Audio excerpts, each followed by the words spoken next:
We need so many developers now.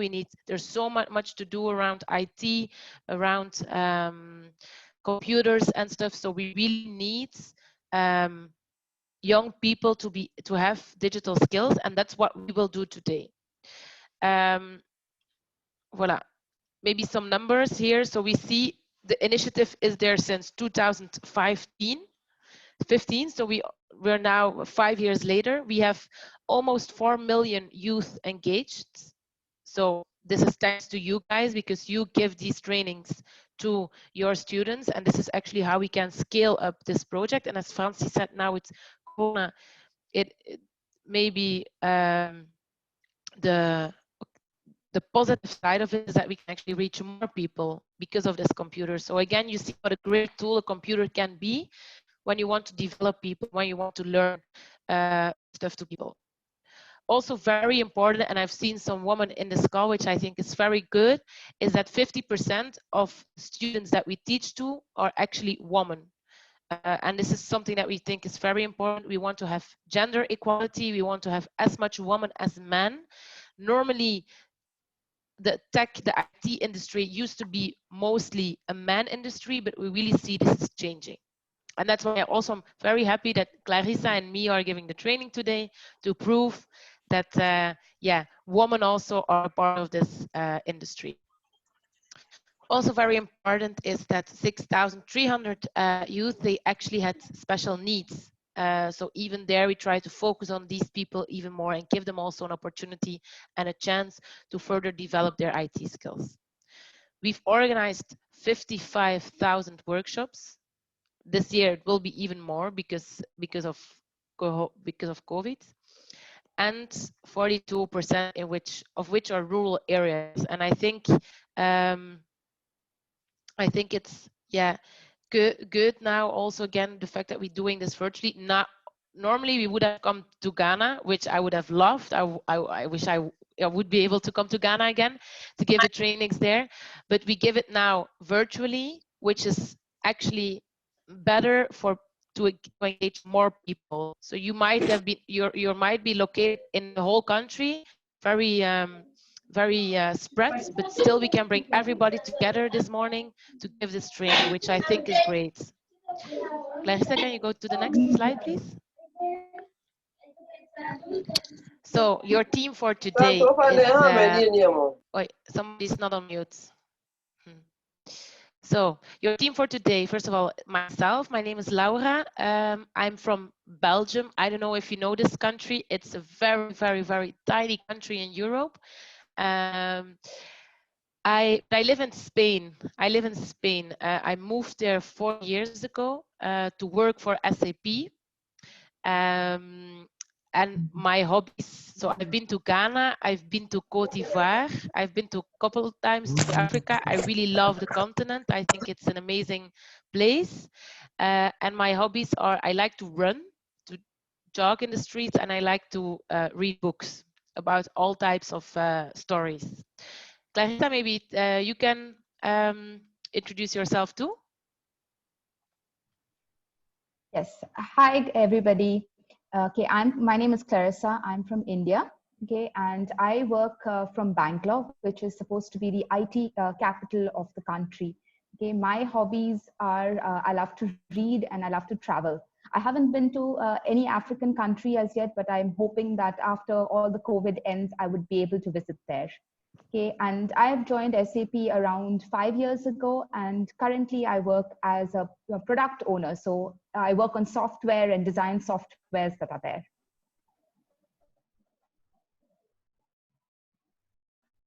Yes, Laura, over back to you. Yes, thank you, Clarice.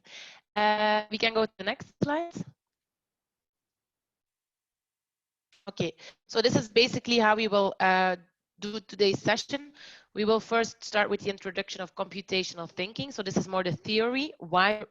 This gives you actually an idea why we are doing this training. It gives you more an insight in how a computer thinks. And now we will actually exercise it. Then we will go to the Scratch program. I don't know how familiar you are with it, but we will show it to you in a bit. And there we will actually show you and explain you how this program works and how you can actually create codes, algorithms. Okay, we can go to the next slide. We will take a break in between. Okay. The first part, as I've said, is actually the computational thinking part. So basically, what we will do here is we'll actually introduce a little bit to some concepts, and these concepts are important because they, for sure, for children, we are used to our own way of thinking, being how a human thinks, but this is really not how a computer thinks. It thinks completely different, and we always need to know that we are the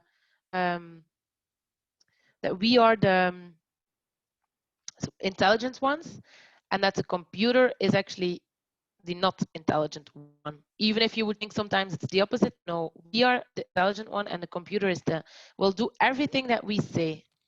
That's why that's why it is important to actually understand how a computer think, and that is computational thinking. So if we go to the next slides, we can read the definition together. So computational thinking is actually communicate your thinking in a structured and logical manner. To code, to program, is to give a series of instructions step by step to a computer so that it executes them. It is also about analyzing and solving a problem in a methodical way, and this can be done by a machine. The instructions that we give them must therefore be expressed in a precise and clear manner so that the human or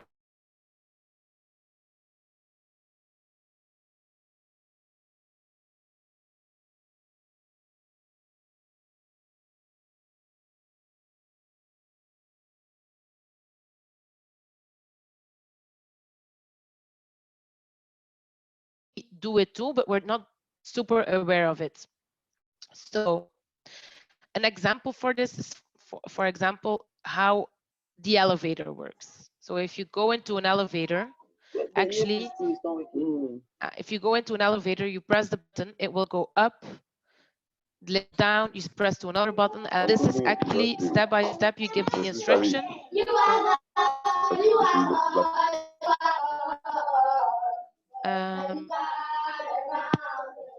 Sorry, somebody should mute. Yeah, they were singing. Oh, okay. So this is. Oh, do you hear me? Yes, miss. Yeah. Okay. Yes, Laura. Okay, great. Thank you. So this is computational thinking, how a computer thinks step by step. So the example of the lift, you push the button, the lift comes down. You step into the lift and you push, I want to go to the first floor. The lift goes to the first floor, then you click on the button, doors go open, and the doors go open. And this is actually how computer thinks, very, very instruction based. And there's actually four main concepts of computational thinking. And if we go to the next slide, we will see them. It's important when you give this training yourself to your students that you always think about these and try to understand them with an example. So the first one is decomposition. Decomposition means breaking big problems or big tasks into smaller ones that are much easier to manage. For example, if we say, go to the supermarket and buy a mango. For a computer, he won't really know what to do this because he doesn't have background. He never done this before, so he doesn't know. So actually what we have to do is we have to break this whole task of going to the supermarket and buying a mango into smaller pieces. What will we do first? We're probably seated somewhere on our chairs. We're seated on our chairs. The first thing we do is we step up from the chair. Then we walk out of the door. Then, what is the supermarket? Do we go to the left or do we go to the right? Then, if we are in the supermarket, where do we find the mango? Where is the fruit located? And if by doing this, you actually see that one task that might seem a bit difficult, If you actually break it down into smaller problems, it becomes way more easier to execute. So normally, what we would have done now is make little groups of people and think about examples. I always encourage you, if you want to give an example in the chat, please do so. If you want to think about it a little bit more, we won't really discuss this in groups right now because it's a bit hard over Zoom, but no worries. I mean, just think about it yourself. And when you give this training to your people and you're able to actually put them in little groups, you can always do this. The next one on the right is pattern recognition. Pattern recognition means analyze and look for a repeating of a sequence. This actually means that you look for trends. So you don't always have to do the same thing. The sound maybe is a bit like you look for trends. For example, what do we do every morning when we wake up? Pattern. You always do this. You do it automatically and you don't need to think about it. Actually, if a computer once know this pattern, if he knows this trend, he can also do it by himself. So that's also something very important to understand. Abstraction at the bottom is removing parts of a problem that are unnecessary and that make one solution work for multiple problems. So this is actually where you go look at something and you think what is important and what is not important that can be taken out. For example, if I ask you, draw a giraffe. Draw a giraffe. What is important? It is important that he has 4 legs. It is important that he's tall. It's important that he's yellow with brown tips. But is it important how he smells if you just want to draw it? No. Is it important which sound he makes when you want to draw him? No. So these things, we can leave them out because they're not important for the task that we need to do. For a computer, it's the same. He will remove the things that are not important to the problem. And then lastly is an algorithm design, is the step-by-step instruction on how to do something. So all of these, we all do them as humans without realizing them. But it's important to understand them because for a computer, this is the key on how you can actually create coding, create programs. So Clarice, if you want to go to the next slide, we're going to go a bit deeper into it, but I already discussed mostly. But for example, decomposition, ask a person to go to the grocery store. It's okay. We need to break this down into smaller pieces. You need to tell the computer what to do because they have no inherited knowledge. They don't know where the shop is. They don't know how to go there.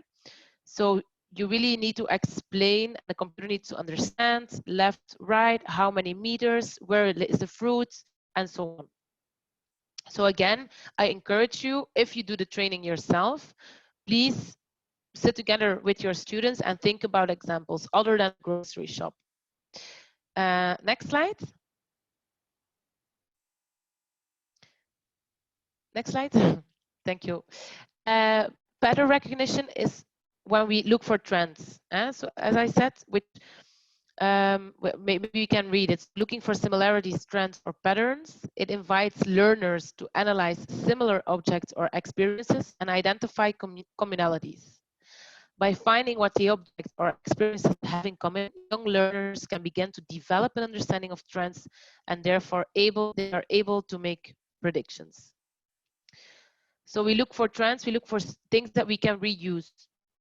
For example, the first time that you drive a car, you learn that if there's a red light, you have to stop, right? You learn that. After the first time, after somebody said that to you, you will do it automatically. It's not that you will forget it after. You will keep on reminding that if there's a red light, I need to stop with my car. I can't drive. This is a pattern. Every time that it happens, every time that I'm going to stand for right, automatically I'm going to stop. No, it's not that the person that's learning me to drive needs to tell it to me again. Another thing, for example, what do we do when we wake up in the morning? This is a pattern. I wake up, drink a glass of water, I brush my teeth, I wash my face. This is a pattern. I learned this when I was young, and now I do it automatically.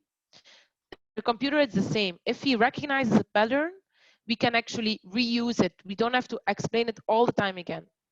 This might still be a bit abstract, but later if we go on to the exercise, it will become more concrete. You will understand it better. With this, I want to hand it over to Clarice. She will explain you the next concept of computational thinking. I hope it was clear so far, guys. I didn't see any questions in the chat. Again, if there's questions, please do so, and then we will be happy to answer them. Thank you. Thank you. Clarice?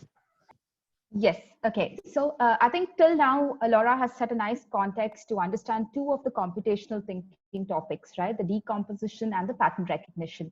The next thing, as we go into the next two concepts, this is more in terms of, getting into the complex scenarios, getting into more details about what is computational thinking. Okay.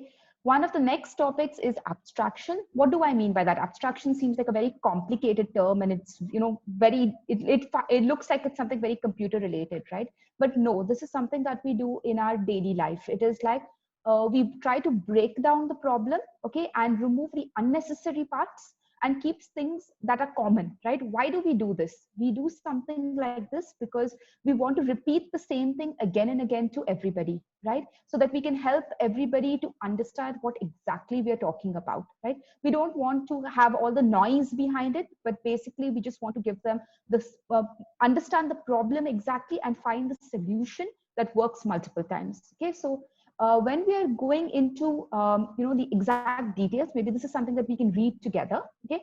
Focusing on what is important, ignoring what is unnecessary, okay? I think as teachers, you would be doing this thing on a daily basis when you interact with students, right? You focus on what things are important. Unnecessary things we kind of move to the side and say that we will do that on we will go to that a little bit later, right? Now, focusing on the information that is relevant and the important involving separation of core information and extraneous details, okay? Meaning extra things we forget about, okay? Like why would we do certain things, we'll forget about that a little bit later. Okay, now take for example, let's talk about a cat. This is an example that, Laura also will get into the details when we're doing the exercise, okay? So when I tell you, come on, when we tell the students, let's draw a cat, what do we focus on? We focus on that there is a cat, it has a head, it has a body, it has 4 legs, okay? It has ears, the ears may be pointy, okay? We don't care about, okay, what does the cat like? The cat likes fish, or how the cat walks, or how the cat smells, or what the cat eats or drinks. We don't care about that, because right now we're just talking about drawing a cat, okay? Maybe the color is important if you're trying to color it out, but that's the next steps of what we're doing it. So abstraction is very much that we leave out, the complicated or the unnecessary details and focusing on exactly what we require, okay? Why do we want to do certain things like this, okay? We try to focus on things that are there because the children will learn to understand the common paths that are required, okay? These are the common paths that when we feed it into a computer, these are the things that go again and again. It's what we do in iterations, right? Now, take for example, if I tell you, okay, to tell somebody to, draw a dragon. Okay? Now, none of us have seen what a dragon is, right? Because it's a mythical creature. But when we draw it, we would, if you ask your students to draw this out when you're explaining this particular topic, you will be able to draw the dragon with, the students will probably draw something with a head and a body with a long tail and something that is breathing out fire and all that, because that's what we learn, right? We learn on these common things. We are not focusing on, when we're drawing this dragon, we're not focusing on what era it is from or what are the details about it. We're not focusing on that. We're just talking about the problem that is at hand, okay? When we do this, this will help us to, kind of find out the common friendly terms that are there and break them down into multiple steps. So this can be you can guide your students into doing this on a regular basis, okay? What are we trying to make people understand, or to set out the details or the difficulties that are there and only focus on what are the results that we want to get, okay? So this is what is abstraction about, that you leave out the unnecessary parts and focus on only what is important and what is needed to solve that current problem, okay? The next thing that we're going to is the, okay, so we're going to the algorithmic design. Okay, what do you mean by algorithm and design, right? Now, if you would have heard these terms, you would see algorithm is something that is very complicated, or this is something that only, you know, very experienced people do, or anything like that.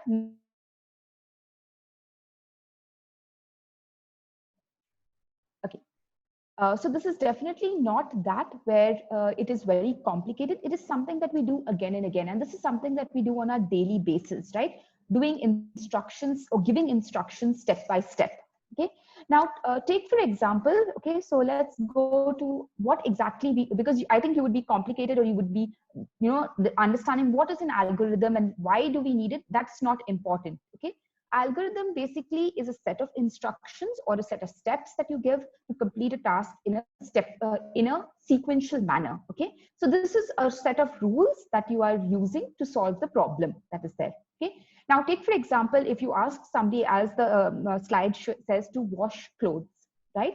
What do you, how would you tell them to do that, right? You would tell them to take the dirty laundry. If you're using a washing machine, or you're washing clothes by hand, depending upon what you're doing, the instructions would change, right? But after that, the steps would be exactly the same. Okay? Now, take for instance, if I tell you, okay, or if you tell your students, or when you're explaining this concept, how would you go about explaining to them what do you mean by an algorithmic design without, you know, making it very complicated, or making it very, you know, in terms of a computer or anything like that? It's basically doing the same problems, right? Now, also, when what do I mean by an algorithmic design, or when we are talking about maybe when you're eating food, right? What do? We take our plate, we serve the food into it, and then slowly we eat with a spoon, we pick up the food and we put it into our mouth, right? So what we do it in a step-by-step way. It's not like you can serve the food without having a plate on it, right? So these are a set of rules that are required to solve the problem. Okay? It's a step-by-step way of doing it. Okay? Then, okay, so this is what we're talking about, computational thinking. There are four parts to it, just to summarize at high level. We have decomposition, breaking the problem into smaller problems so that we can easily manage each problem. Pattern recognition, analyzing and looking for a repeated sequence that is there. We have abstraction, removing out the breaking or removing the problem that are unnecessary and making one solution work for multiple problems that are there. And algorithmic design, which is a step-by-step instruction on how to do things, okay, in a simplified and sequential manner. Okay, so these are the four high-level components that we call computational thinking. Okay, maybe Laura, are there any questions in the chat for this topic?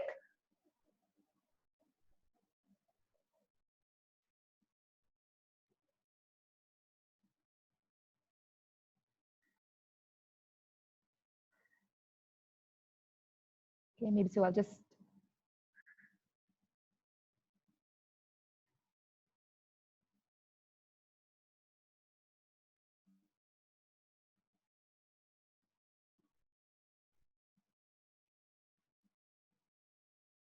Okay, so I think.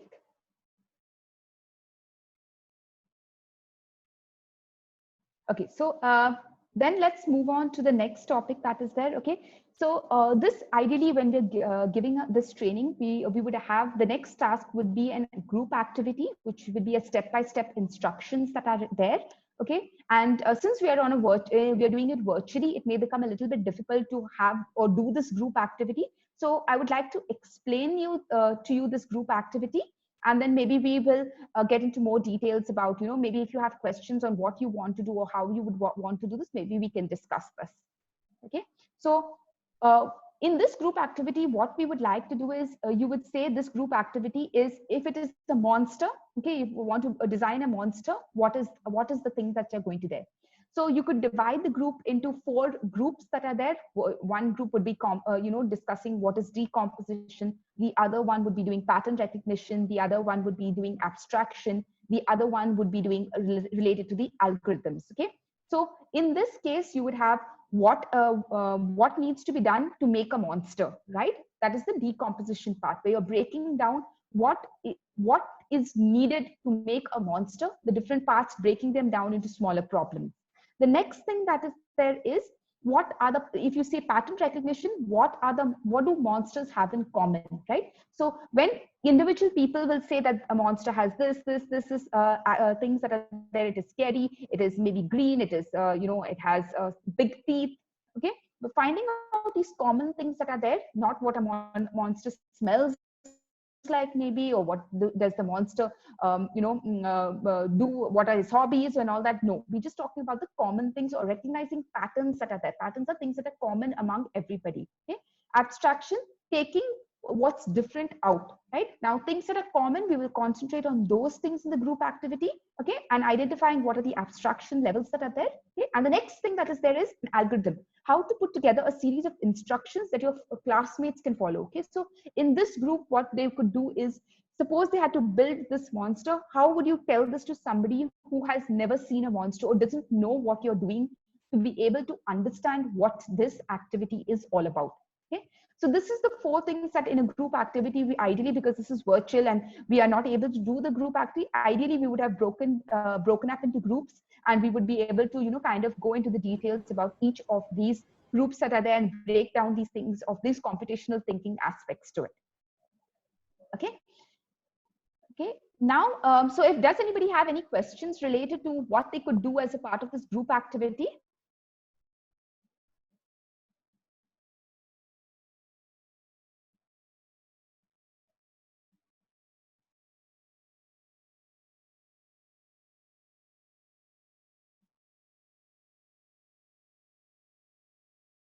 Okay, so then I'll move on to the next topic that we have on board. Okay, is okay. Why do we have digital literacy, or what are the digital skills that are needed for any student to understand, or why do we do this, right? First, what does it help our students with? It helps them to build confidence, right? By creative and fostering creativity and communication, right? Once they do these exercises, if you see, they would be able to communicate what they are trying to do, how they are trying to creatively what they're trying to do. See, because a monster or designing a cat or anything, these are all creative things that are there, right? So this helps the students to build confidence. Okay, the other thing is it's fostering teamwork and collaboration, right? So if you see, we have this group activity that is there. They learn to work together with each other, collaborate on coming to a solution of trying to break down the problems that are there. This helps them in this with these digital skills and these particular things that you would try to train them with. They would be able to do it in a fun and interactive way, right? It builds them their confidence. It's fun, it is colorful. You will be able to do it, if you're in a classroom and you're face to face, you'll be able to have, they would be able to draw the things down and paint it and all that. So that would be very colorful, it would be very fun, interactive, and they would work together as a team, right? Next thing is develop computational thinking, right? Why is this important? Okay, this helps to building an analytical skills, right? They are able to think out of the box, try to solve the problem, logically think about how they do this. Even though they do this, or you would be seeing that they are doing this on a daily basis, this will help them, or will be able to understand exactly where it fits into the bigger picture of the things. Like, so when you explain to them what is abstraction, what is pattern recognition, decomposition, algorithm design, these are all things that will help them to think or solve the problems that they have. Okay, it also is very it's very good in terms of computational skills, and globally there's a high demand. So I think the computer industry, the software industry is a very high in demand. Okay, this also helps them at a young age to kind of understand the demands that are there and understand these computational skills, right? Because even though these are currently very simple skills, but in a long run, or when you're building software or anything, this really helps them, not only software but also in terms of any research area or anything that is there, right? This helps them even mathematics or science or software or anything. This helps to create understand and create these opportunities for the students that are there. Okay, there is a competitive advantage, right? You understand, when you understand, you're able to participate in in anything that is there over the internet, or whether anywhere globally, you'll be able to participate in these things, right? Because you have the skills that are required for the students to you're imbibing in them the skills that are needed to participate at a global level, and not only within a country or anything, but within the global level. You're teaching them how to, create their own opportunities and do it in a fun way. And at an early age also, they would be able to do this, right?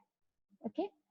I think these are common sayings that we have tried to put in from very important people who have, really done big in the industry. So if you see here, we have Richard Branson, we have Mark Zuckerberg, we have Steve Jobs, we have Bill Gates, we have everybody over here who has given quotes that are there, right?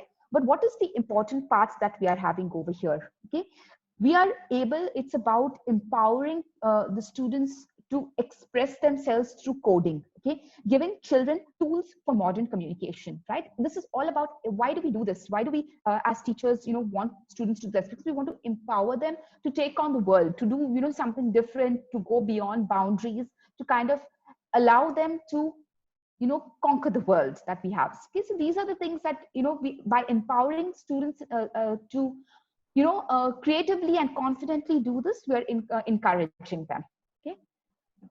Okay, so what is coding and what are the, it's not only about software, but this particular training can be used in language, in chemistry, in mathematics, okay, in technology, social sciences, biology. All these, students can learn meaningful contexts, right? Process, it's all about a process that is there. So if you see that entire computational thinking, it was 3-4 steps that were there. It's about the process and not the final product ultimately. Okay, it's about simplifying complex ideas into smaller parts, collaborating with others. See, it's not only about sitting yourself and doing something, but collaborating, which is very important.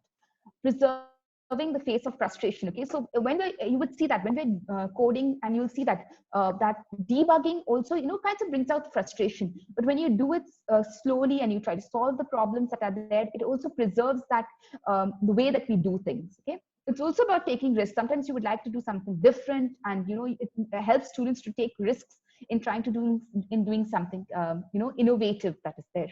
Okay, becoming tech fluent, okay, helps them to open up and express their ideas. Okay, so once they get kind of control over how to do or use the tools that are there, they will be able to express ideas and help them to become tech savvy.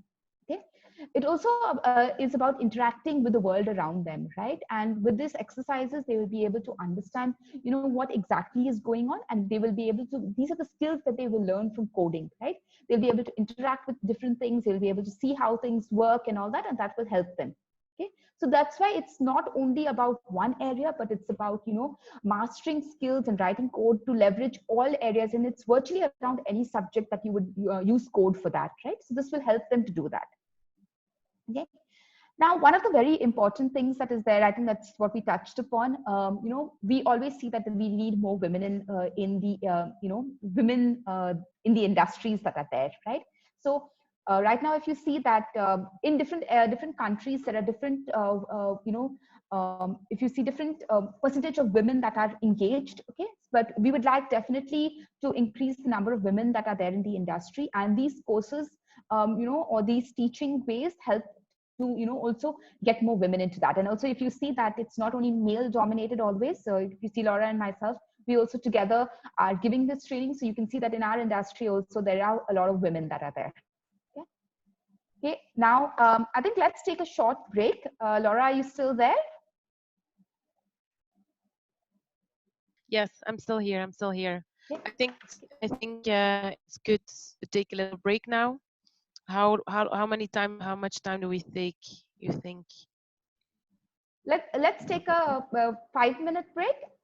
5-minute break? Okay. Yeah. Yeah.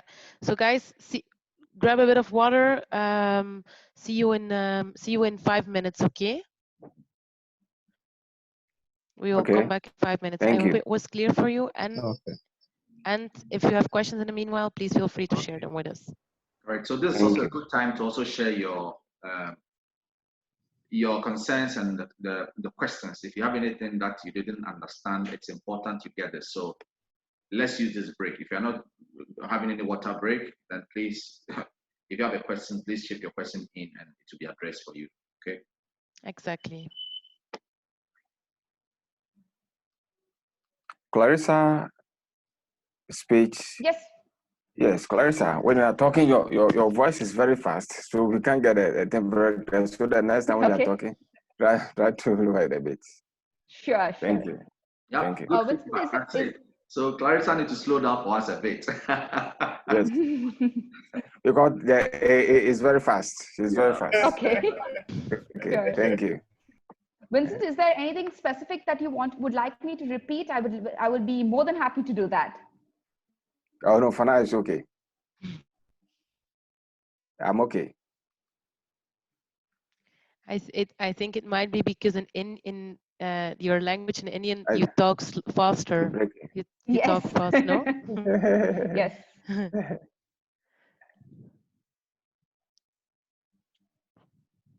And the recorded video, how do you get it? The host. I think It's Francis shared recorded the via your session, yes. email. We'll forward Okay, them. thank you. Okay, thank you too for that.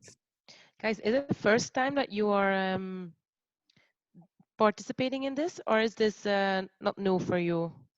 First time? Second time? No, this is the second time. Second time, okay. Yes. And for the others? Where are you from? Accra? Hello, I'm in Kumasi. Oh, Kumasi. Okay. Yes. My school is New Tafodi Jemso. Oh, okay. Yeah. It's my first time. Nice. Oh, this is your first time, Henrietta. Nice to have you, Henrietta. Yeah. Good. I hope you are enjoying the session, though. Henrietta, Yes, please repeat your question. are you enjoying the session? Oh, I am. You Very understand interesting. what's happening. Okay, good. It is very Yes, interesting. very informative. Thank you. Yeah. Great to hear. And so, which region are you joining from? I'm in Accra. Okay, noted. Thank you. Okay. This is my first time also. I'm in the Volta region. Cool, nice to meet you. What is your name? Victor. Victor what? Because your name doesn't show on the chat. Victor Baturama. You need to type it in the chat box. Yeah, I've tapped it there. Okay, good. Thank you. Yeah. Hello. Hello. Go ahead. Hi, you can speak. I'm Love. This is my first time, and I'm enjoying everything. Good, love. Love and power. Thank you. Thank you. Hello. Yeah, go ahead. Hello. Theodore. Hello. Hello. Yes, we can hear you. Speak. Yeah, my problem is about the statistics that you put on the screen and looking at the rate of women joining IT. What are some of the things that we can do to encourage women or our little girls to do more into IT?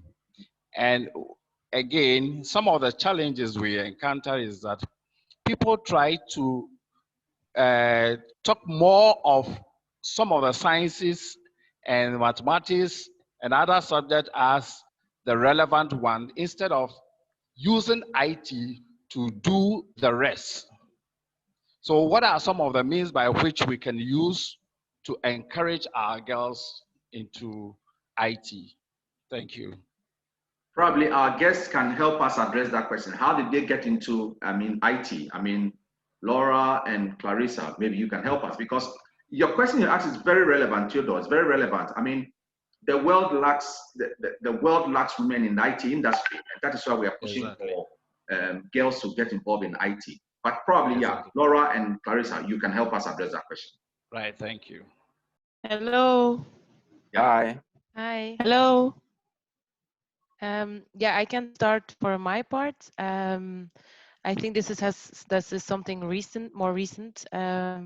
Before it was very much a male sector, but it's a general thought actually that women are way more appreciated. And the first thing that we need to understand is that actually having a diverse group of people brings more to the table than just having all the same people to the table. So people from all ethnicities, all cultures, both female and male, will actually give you a way broader perspective, way better idea.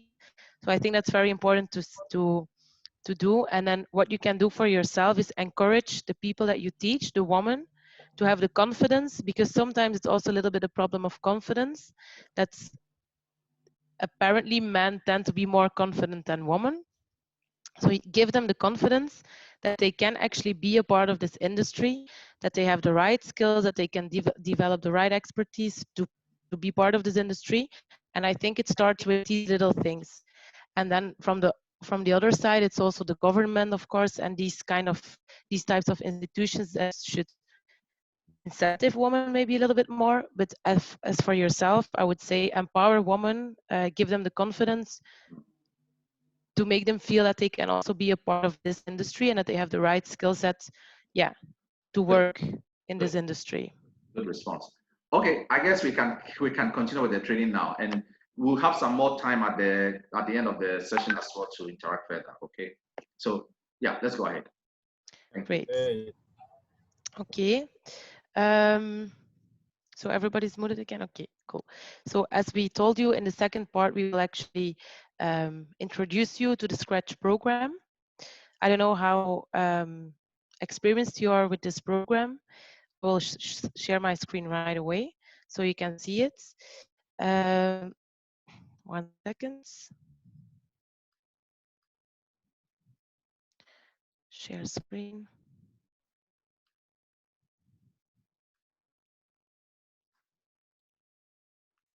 Okay, do you see my screen? Do you see the Scratch screen now? Yes, we do. Yes? Yes. Okay, perfect. So this is the website actually. And you can enter. Laura, currently we see your browser. Ah, okay, you don't see that. 1 second. We don't see scratches yet. Okay. Thanks. Do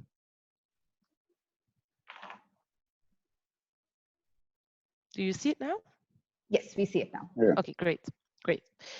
This is the website actually. This is the website of Scratch, of the Scratch program, and you can use it or through the website, to a browser, just to internet, or you can download a version on your desktop and actually use it as an application on your desktop.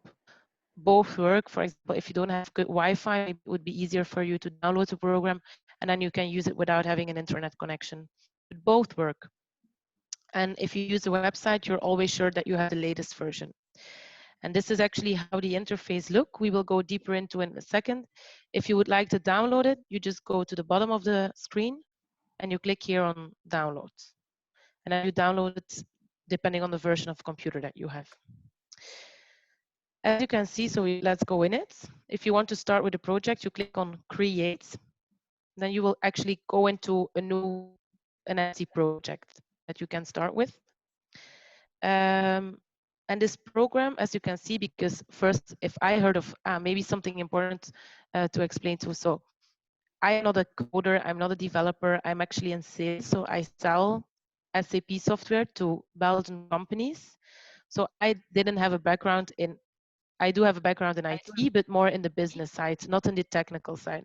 So I didn't know how to code myself actually. And if I thought of coding, I thought about this difficult formulas on this black background, these white, all these numbers and stuff. And I thought, this looks so difficult, I would never be able to do this. But then actually we have these kind of programs like Scratch that actually help it in a very easy, user-friendly way, mainly focused on young people, young developers, to start getting an insight in how programming and coding works. So it's really designed for young learners to introduce them to the concept of coding. That's why it's also very easy to understand, and you will learn it in a very short time. So let's go a little bit over the interface. Let's start here on the right. You see a cat. This is the Scratch cat. The first exercise, we will use this cat and make it actually give it commands so that it starts doing stuff that we want to do. This is called a sprite. A sprite, you can actually change the sprite if you want. If you don't like a cat, but you're more of a dog person, you can change it to a dog person too. This is the stage area. The stage area, so here we see what cat will actually do if we give it a command. So we can also drag it to where we want. Let's put it here so then if it walks, it has a bit of time to walk before it bounces to the wall. This is the coding area where we will actually bring the codes together. So that's here something will happen. So stage area, code area, and then here we have all the codes, all the building blocks that we can use. And you basically have to see it as building a house. You start with one brick, but one brick doesn't make the house. You need a lot of bricks. And if you put the bricks in the right order, you can build something amazing. You can build a house. And this is the same with coding. And depending on how you put the bricks, you get a different house. So this is also the same. If you put different coding blocks, you will get a different code. The cat will do something differently. And this is how you have to understand it. Also important to understand is, we've told it before, we are the intelligent ones. So what we say, the cat will do. The cat doesn't have inherited knowledge. So if we say walk until you bounce into a wall, should we walk into a wall? No, of course, because we know it hurts. But they will do it because they don't know it hurts. So they will do whatever we want them to do. So and the exercise of today is actually to give commands to the kids and to get the kit to move. So we will go there in a bit. Let's first, understand a little bit more. So I said the sprite is a cat itself. It's called a sprite. Can be whatever character that you like. Stage area, coding area, and then we have the coding blocks. And with the coding blocks, we have actually different types of coding, depending on what you want to do. So the first one is the motion, and motion is all about movements, about walking, running, turning, and so on. So this is the motion part. Then we have the looks part. The looks is, for example, speech bubbles. I don't know if you know, but if you like cartoons, but sometimes these cartoons, they have like the speech bubbles that say something. So if we want a cat to say something, for example, here, say hello for 2 seconds, then we will choose this. We will use these things. There's also sounds.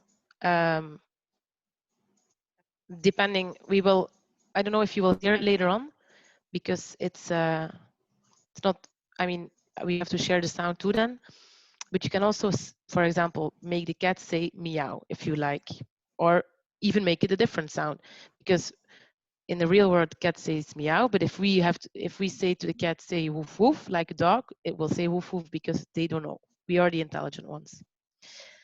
Then, for events, we go into, we see all these things. And this is actually very important because this one, actually the first one, is always necessary. And I compare it with, for example, a football match. You know, a football match, before the football match starts, the referee has to blow the whistle. If they don't blow the whistle, nobody does anything. It's kind of the go. If we have a running competition, somebody has to say start, and then everybody can run. And this is a little bit the same idea. We have to say to the cat that it needs to start doing exercise. And you see here the green flag. So if we put the green flag and we click on the green flag, the cat knows, okay, now I have to do something. It's a go. Then we see control. Control is about going faster, going slower. How long are you going to do something for? Forever, for certain timing, and so on. So this is also an important one. There's also sensing, operators, variables, and my blocks, but this is the part where Clarissa will go over later. So we will first start with the more basic stuff before we go to the more advanced stuff. So again, maybe for some people this is repetition. No worries, we will do more advanced stuff after, but it's important that everybody get the basic before we actually start doing the more difficult stuff. We also have the concept of costumes. So we see coding here, then we see costumes. And a costume, if you click on it, you see a little difference. It's basically two little differences in the cat. Here, the legs are widely spread. Here, they're not. And we can actually use it to bring a little bit of animation into our Scratch coding, because if you only use one costume, it will stay very static. For example, if we walk, we move our 2 legs the whole time. The cat will, if we don't use the other costume, it will go like this the whole time. It will slide, it won't walk. So this is a little bit how you can bring more animation into the coding. And that's actually it. So there's some more stuff that we will go in deeper into during the coding exercise, but this is the main part that we have to understand before we actually start doing the exercise. Very important, guys. If you do the training to your students, first explain what the different areas are, what are the different coding blocks, and then you can actually start creating codes. So that's somebody, is it clear so far? Did everybody understand? Is something not clear?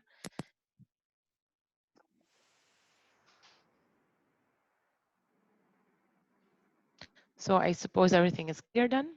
Great. So remember that I said that I made a reference with the football match, with the goal, with the flag, right?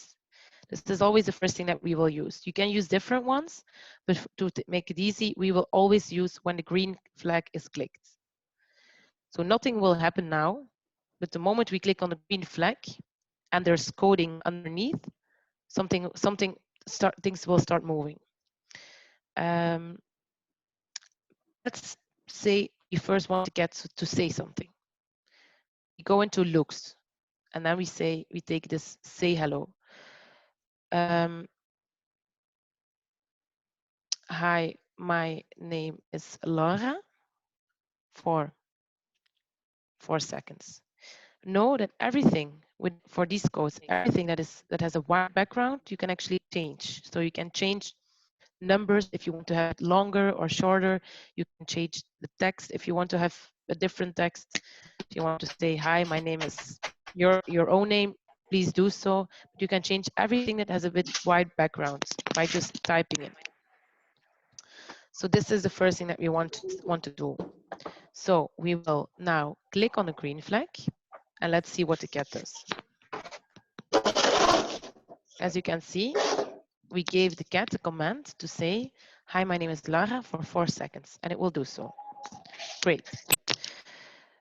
Then what do we want to do next? And guys, really know that what I'm doing right now is just something of the many things that you can do. You can create your own code, you can create your own project. This is just one exercise, and I don't know it out of my own head neither. I have to think about it. Sometimes I have to look. If you make mistakes, no worries. You will just see, oh, the cat does something wrong. And we look for the bug. We look for where it went wrong. But this is really just to understand how the different codes fit into each other. So this is the first thing. You have made the cat say something. Now we want the cat to move. If we want the cat to move, we went, I told you the first part is moving. So we actually drag this part and put it under here. You see always there's like cuts and a little thingy that fit into each other. So this is how it works. You have to put coding like this. And if you want to change stuff, you can just easily change stuff just by dragging. So, hi, my name is Lara for 4 seconds. And then move 10 steps. Let's see what it does.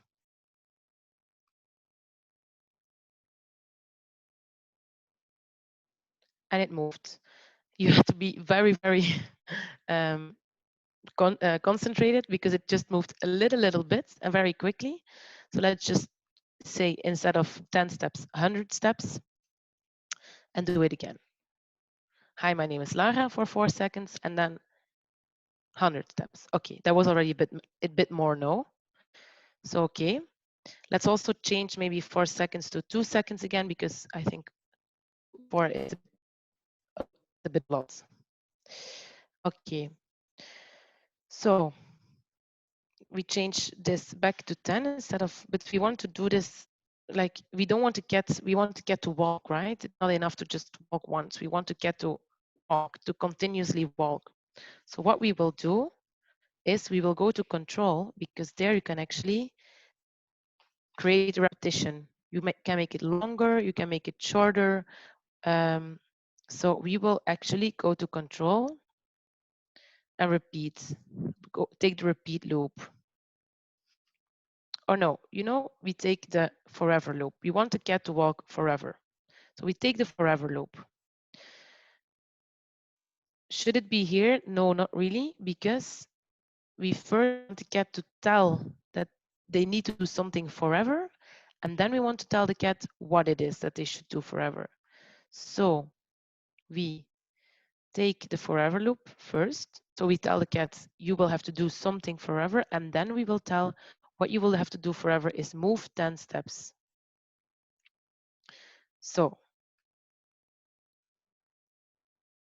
and it walks, but as you see, as I told you before, we are the intelligent ones. So what happens? The cat bounces into the wall and it hurts himself. It's not good. We need to tell the cat, if you see a wall, you need to turn. You need to turn 90 degrees. You need to turn the opposite way. So you can actually go in the opposite side. So they know if there's a wall, I bounce. So what do? We go again to motion. And we choose for the block if on edge bounce. It means if I walk into a wall, I go into the opposite direction. So we take this out.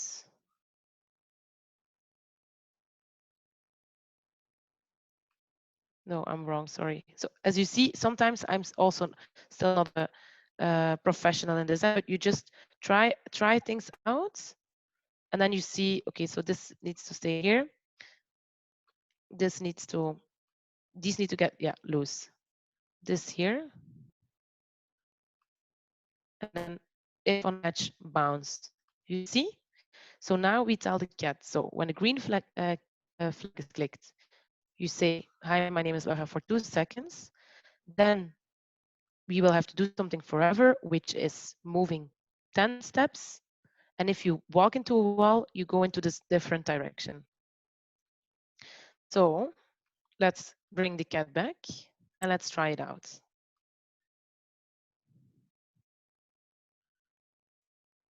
This is already what we want, but I see something that's not correct. I see something weird. I don't know if you ever saw a cat that runs on his head, but I didn't, at least not in the real world. So again, this is the example. We are the intelligent ones, and the cat will do whatever we say. So in order to tell the cat, stay on your feet, don't do a handstand, we need actually to set a rotation style. The rotation style, because now the rotation style is up down, as you can see. The rotation style should be left right. So then he knows that he has to just go the other direction, not change his position and go onto his head. So we stop. We take the cat here. Let's see what this does now. So when the green flag is clicked, say hi, and then the cat starts walking into the right direction, and it also walks left and right instead of up and down. So this is good, right? This is getting in the right direction. But I told before, the cat is only walking on one leg. He doesn't change his leg. It's a bit, it's not normal. So we also need to change a little bit the animation. We want to bring a little bit more animation in it. We want to really make it more realistic, that it moves his legs one and the other. So therefore, we will bring in the concept of costumes. And as we can see, there's different costumes, right? So we see 2 costumes. So if we want that the cat changes the costume, we will have to go to looks. Next costume, you see? So we bring this into the code, next costume. And also again, we bring it. Let's see where we bring it. I'm actually doubting myself. We check it out now. So move 10 steps. Yeah, it's good. it's walking now with its 2 legs. It's changing from costume, but it goes very, very, very fast, no? So what do we do? What do we bring into this picture? It goes very fast. So let's go to, remember that I said control is when you want to go faster or slower. We want to actually wait a little bit. So whenever he changes costumes, we want to wait for a second. So then he walks slower, you see? All of a sudden he walks way slower because the computer or the cat waits for a minute before he actually changes the costume.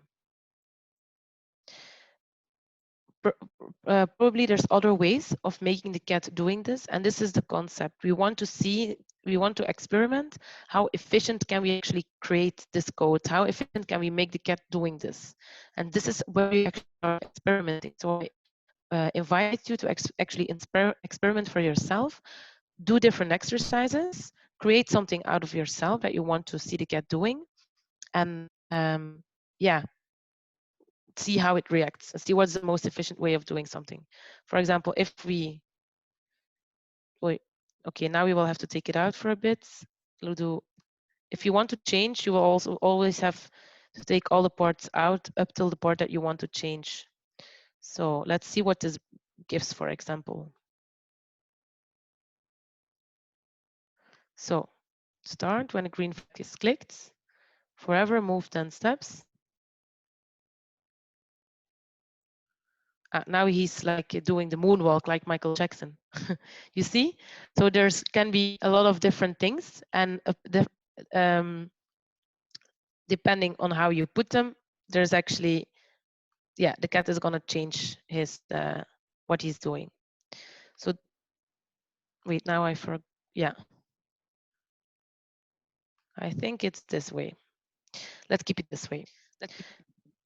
Okay, so once again, when the green flag is clicked, hi, my name is Laura. Look, and now it's going good. It's a bit slow though, I think so. So let's not wait 1 full second, but half a second. Voila. And now it's going in a normal pace. The cat is walking. When it bounces the wall, it changes direction and so on.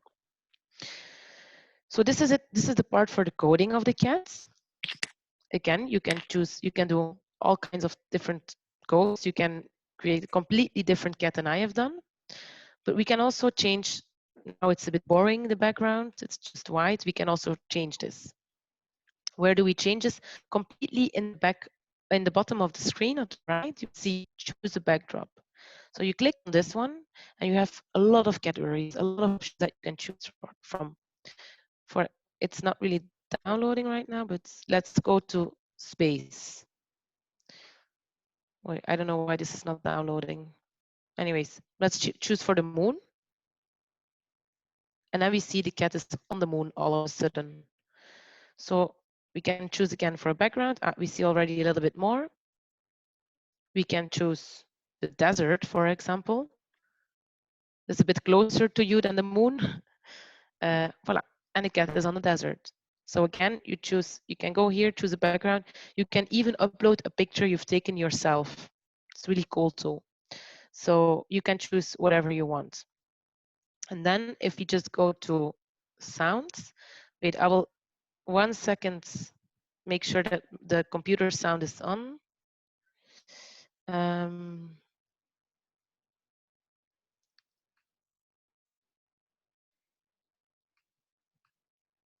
Zoom.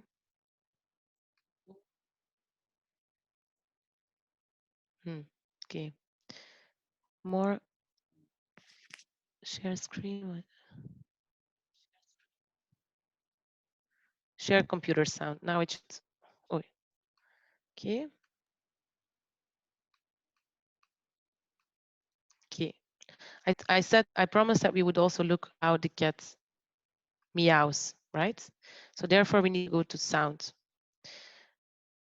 So we take this first block, which says play sound meow until done. So we just drag it again, and let's do it after they said my name. or they said Laura. So let's see if you hear this. When the green flag is clicked, did you hear something? Yes. Yes, Yes. you hear me out? Okay, great. So this is also something that you can do with your students. We've been warned that if you do it with little children, they might become a bit obsessed with it, and you will hear meow for 10 minutes, and they will always play meow, meow, meow. So watch out that you keep it under control. But for the rest, it's a very nice extra thing that you can actually learn your students to do. So that it is for the sounds. We can also change the sprites, for example. So if, as I said, if you don't like the cats, but you like the dog more, you can do that. But this is something that Clarissa will explain further to you. So this from my part, I'm going to pause here and open the floor for questions. Please, if you want me to do something again, do so, and then I will then I explain you again.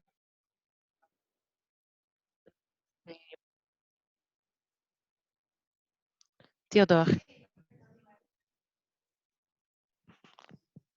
I don't hear you. You're still on mute.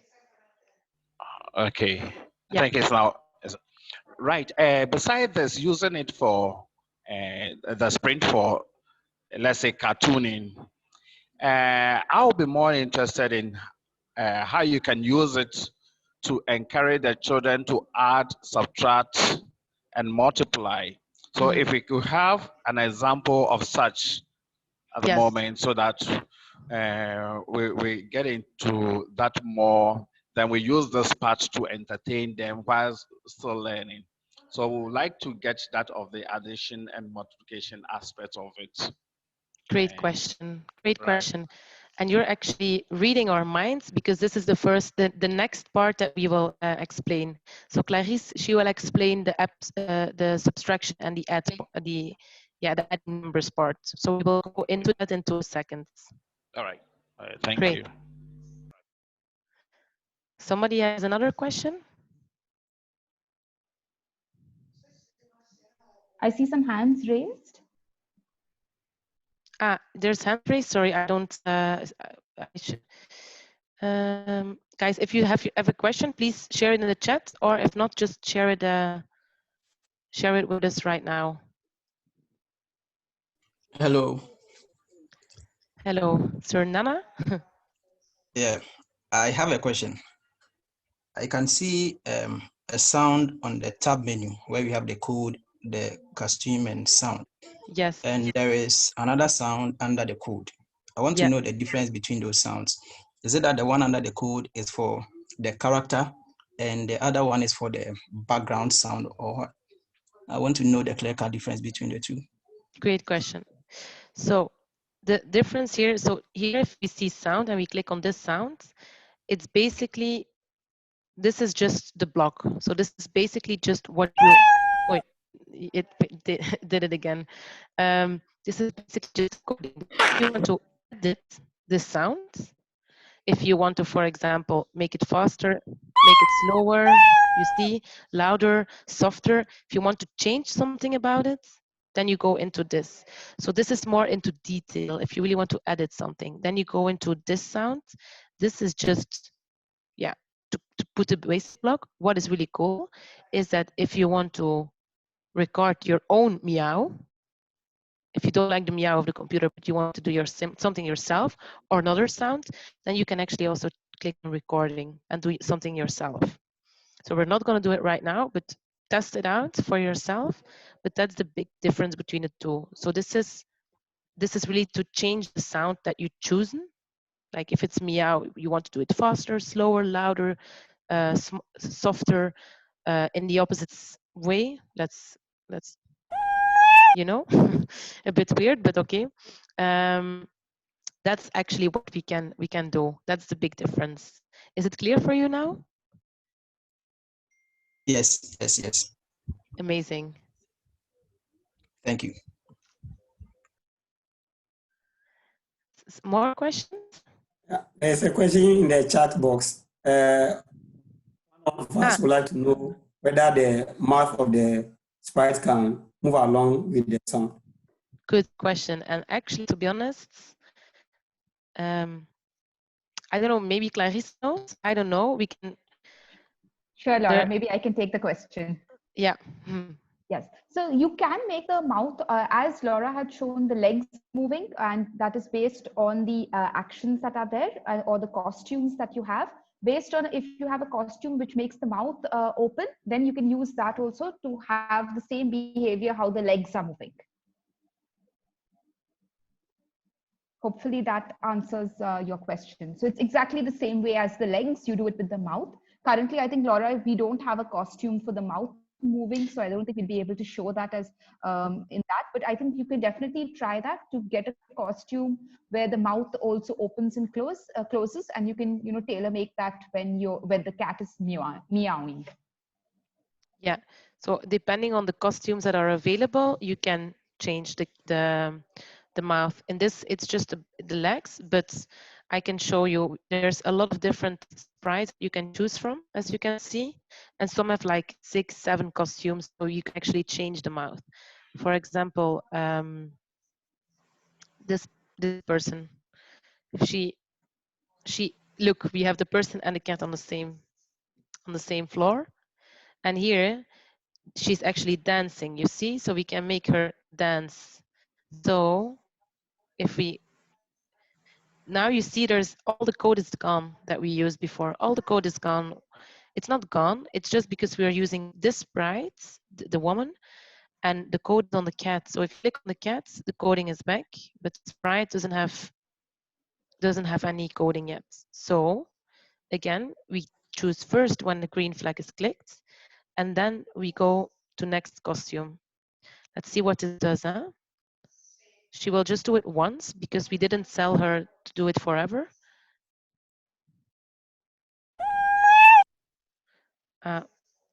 Wait, you saw the cat would actually, the cat is doing something. I only want the woman to do something, but if we just look at the woman, she also does something, right? You see, she changes her costume.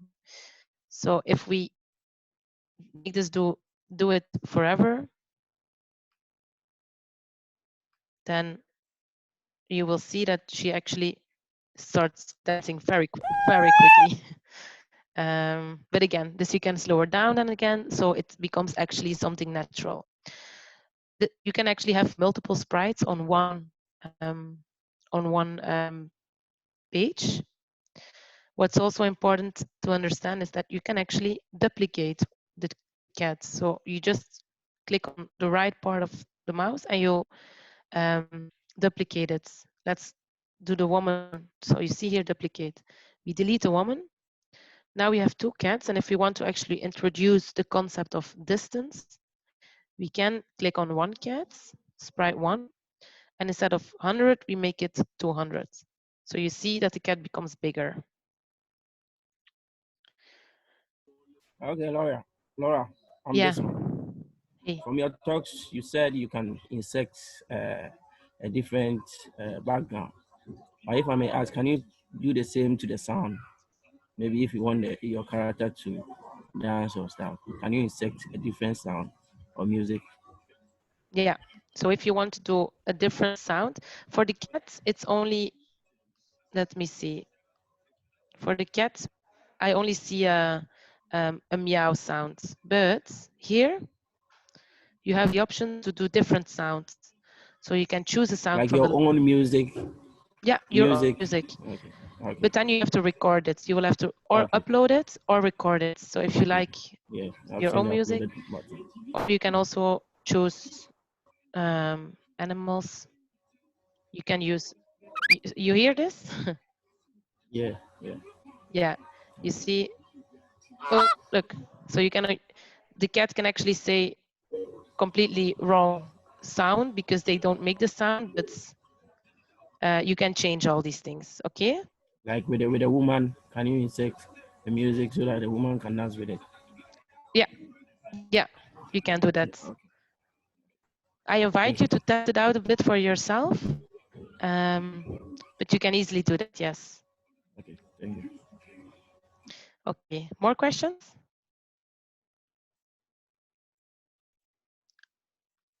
I hope it was clear so far. And then I'm going to hand over the floor to Clarissa again. Thank you for the active participation, guys, so far. And now we're going to go into the more advanced part. Thank So you too. Thank you too. to the adding and the subtracting part. Okay, so you are back to me, okay, and I think you've gotten the hang of how Scratch works, how to use Scratch. So Laura has used the Scratch from the browser, okay. So I have some, maybe I'll just share my screen. Just let me know once you're able to see my screen.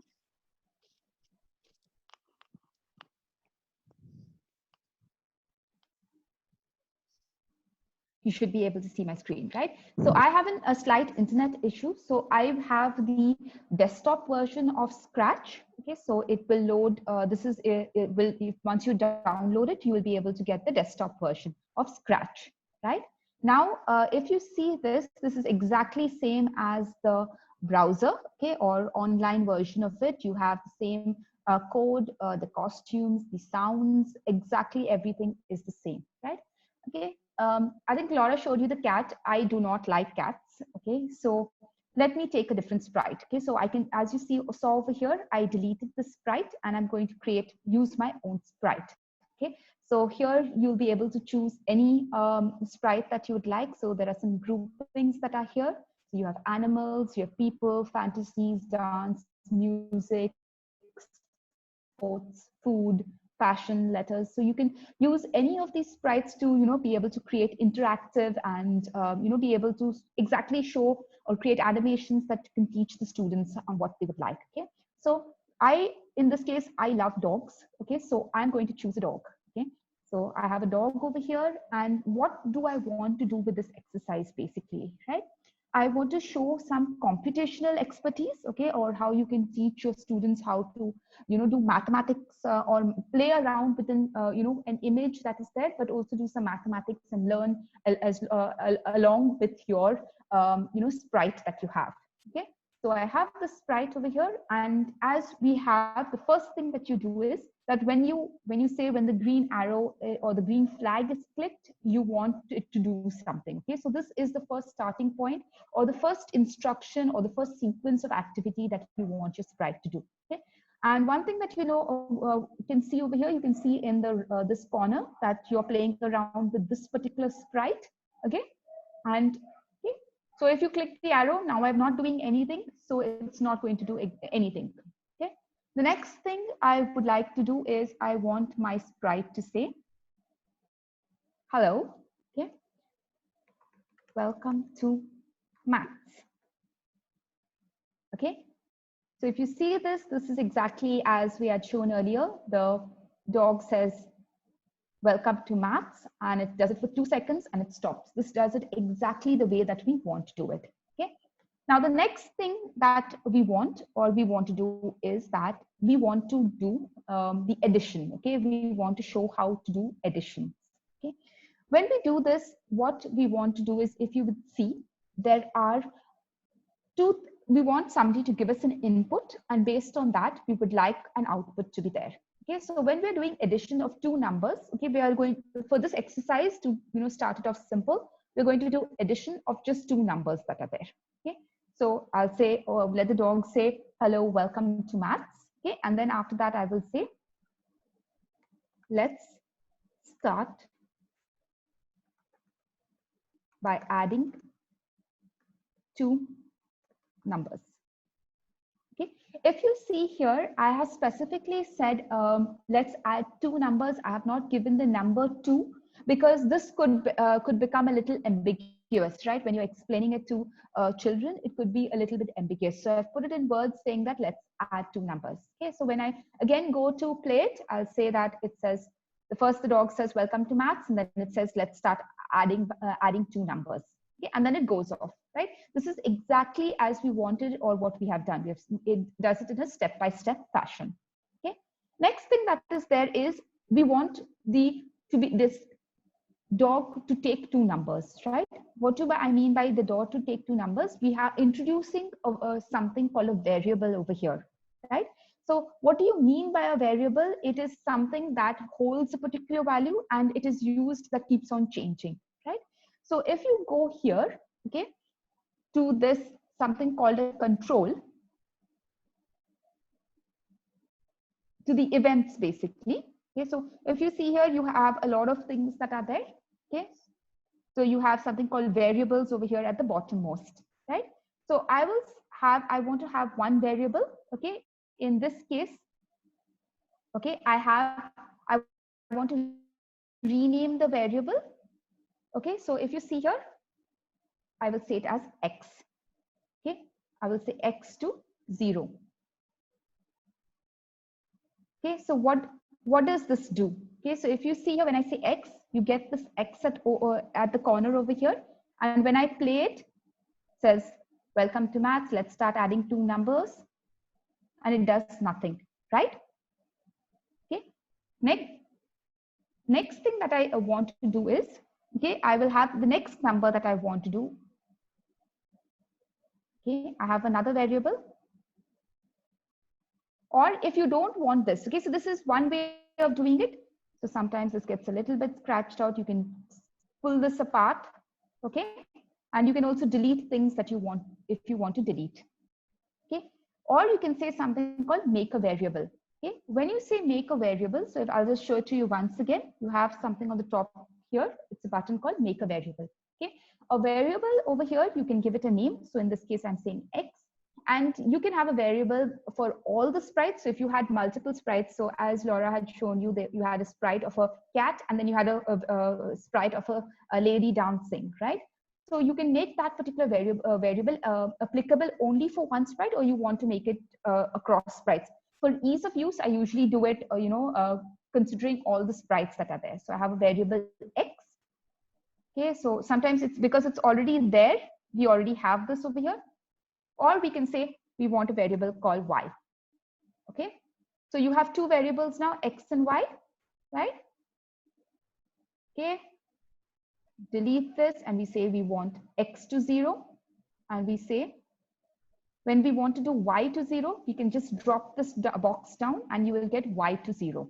Okay, and if you see this over here, now what has changed while we did this?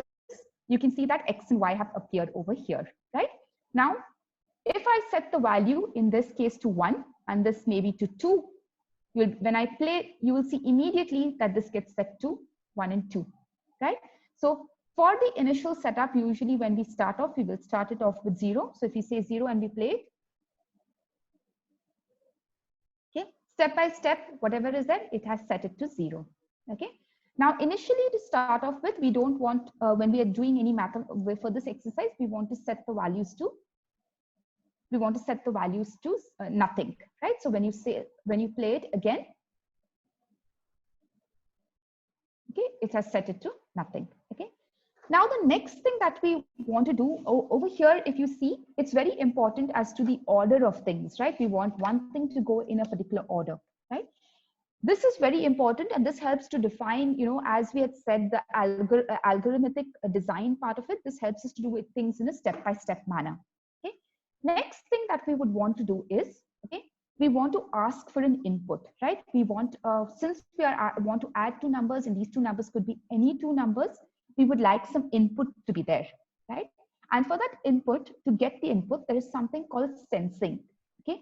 In this sensing, if you see here, okay, it asks you if you have something. We have multiple things. You can view all these options when you're giving, training your students also. But for now, we have something called ask, okay, and you want to wait, right?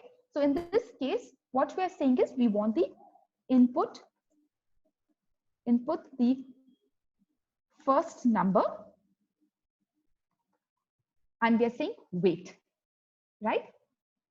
After we do this, if you see this, says, let's start adding two numbers, says input the first number. So if you see this box that appears over here, this is an input box, right? So it is waiting for an input for you to give. So if I give a number over here and say this, it doesn't do anything, right? Why doesn't it do anything? It doesn't do anything because we've not given the instruction to the computer on what to do next, right?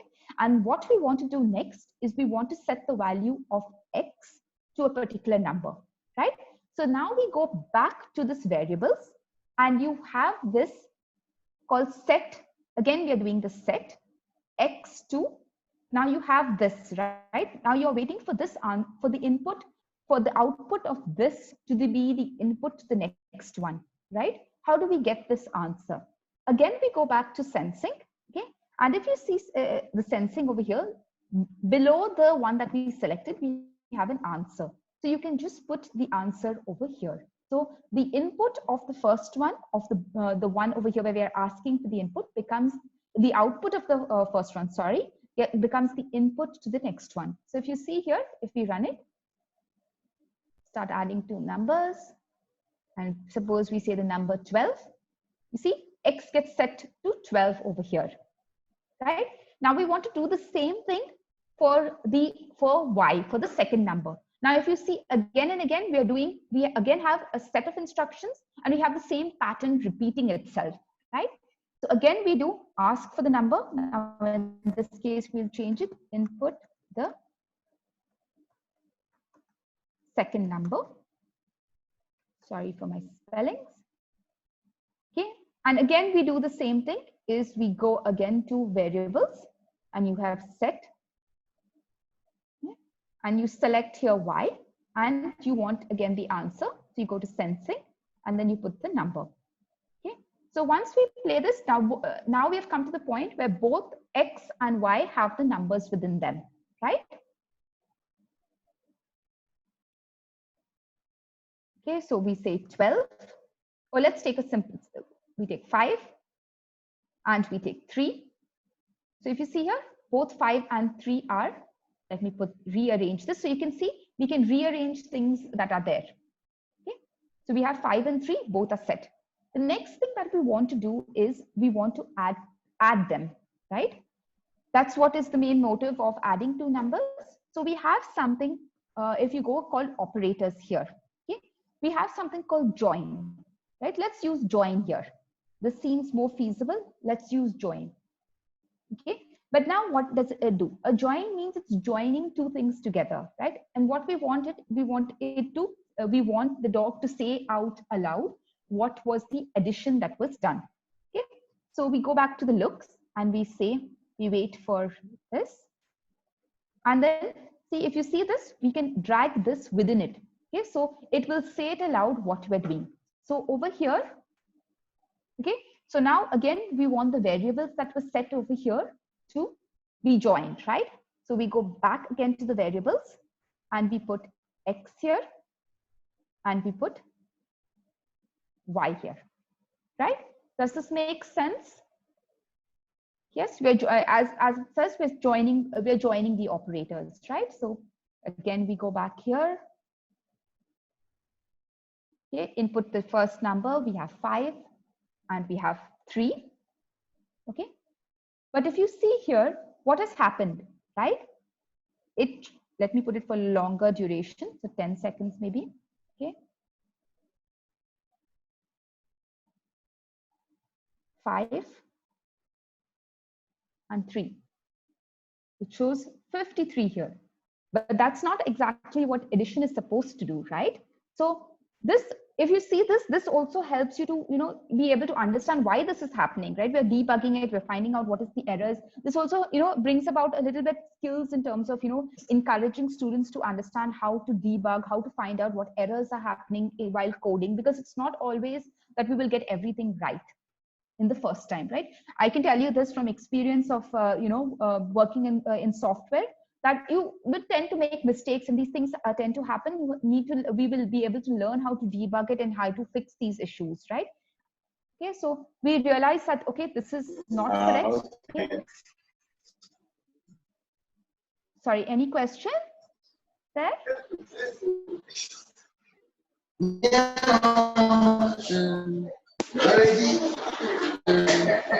Maybe you are doing mathematics. Hello. Okay, so maybe I'll just proceed. Okay, do put your questions in the chat. If there is, Laura, if there is anything, please help me in answering, or just let me know, interrupt me while I'm doing it so that I can go into more details. Yes, so far there's no questions, or there were, but we answered them, so everything under control. Cool. Okay. Okay, so now the thing is, we had a mistake, and now we need to learn to correct it, right? What is the next thing that we do? Okay, how do we go about this? Okay, so basically we want to add 5 and 3, so the output should be 8, right? So we go back to operators, okay, and we already have some already operators that are currently available, right? So what we do is, we know that this is an addition, so you can do it over here, right? Now again, what happens is, we want to add the two numbers. You go back to the variables and you pick up X and Y. Okay, and if now let's go to doing it again. Okay, we run it again. Okay, so we enter 5, we enter 3, and you see the output is 8, right? So now that in this way, we are able to do addition. Okay, now the next step that we would like to do is, we would like to do subtraction, right? Now, if you see this again is a set of same thing where you're taking in the numbers, where you're kind of doing the same thing again. Okay, so what we do is, if you see this, you have some, because it's again and again the same piece of work, right? So you've established a pattern, you have the same sequence. You with Scratch, you're able to not repeat the same thing. So they have something called duplicate. So when you have duplicate, you can duplicate the whole thing. Okay, you can attach it over here again. You can put it over here. And in case, okay, so now what we want to do, right? Since we've duplicated this code, we also want to change something, right? So we go again back to the looks, okay? And you say over here is, we want to do subtraction, right? So you say, let's start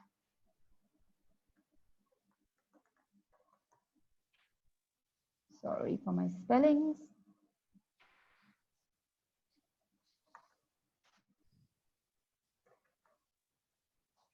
Okay, let's start subtracting two numbers. Okay, and if you see, we again join these things. Now, what is the thing that changes over here is that we, is just this particular part, right? So we move this out, we delete it, and we go back to the operators that are there, and we find that this is a subtracting one, and we just add it over here, right? And then again, you pick the variables, right? So this helps us to again, teach our students that there is some repetition that is always there, and how we can, reuse things. How can we find out patterns within that, and we'll be able to proceed further without these things, right? And now again, if you go to see, let's not put it for 10 seconds, but let's put it for 2 seconds when we add it over here for the last, since we are just concentrating on this part now, we can do that. So if you go back here, start adding. Okay, so I give again 5, I give 3, you have 8. Okay, then again it says, let's start subtracting numbers.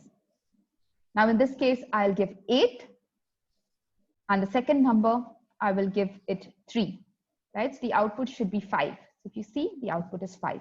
Okay. Now, one important thing that is there is, if you want this particular dog or this particular sprite to do this forever, right? So you have something called, so you have controls, right? You can say you want to repeat things 10 times or however many times. You can just edit it over here, like 2 times or 1 time, however many times. You have a repeat block, you have forever. So if you want to, do things forever, like you want the dog to continuously ask for things, it will go on forever. Okay. Now these are the different kinds of loops that are there. Okay, you can just go through them when you have time to kind of understand things and go into more details about these things, right? So let's use now a repetition block. Okay, so let's pull these two things out. Okay, I fit this in. So you can just, it's just a drag and drop of Scratch that is there, and you can just put this within it. So you see, the whole thing goes within this repeat block. Okay, so this is something a little more advanced stuff that you can teach the students, that how to perform repetitions within a computer. It's not only a sequence of instructions, but also repetitions that can be done, okay, within a Scratch that is there. Okay.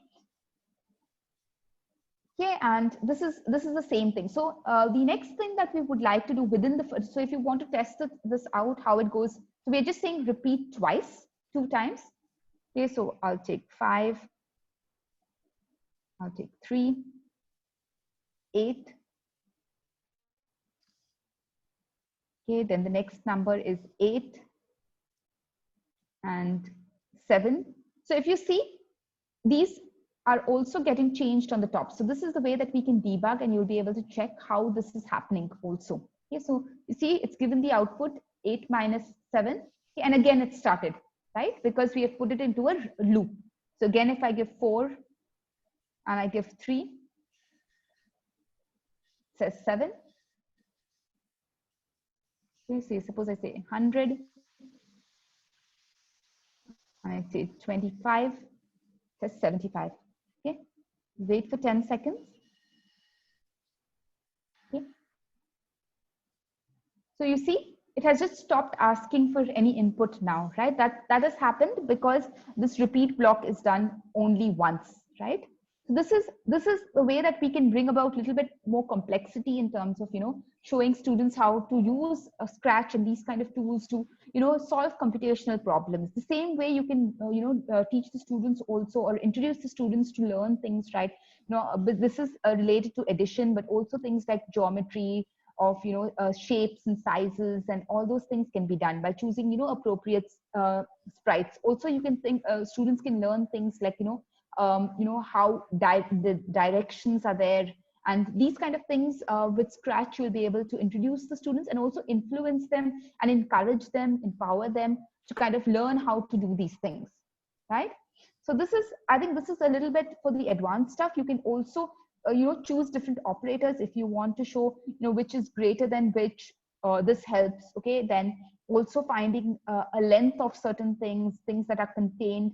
So these particular things can, you can introduce the students to, and they would be able to, kind of they'll be interested in learning these things, right? Because this makes it really interesting. You can also put sounds within it. Okay, and depending, like when you say repeat, right? If you want it to repeat based on an addition, a sound based on the number of times the output is, you can do that. You can make them learn about all these details that are there, right? So I think this is related to the, more advanced or the computational part of it, right? Okay. Any questions?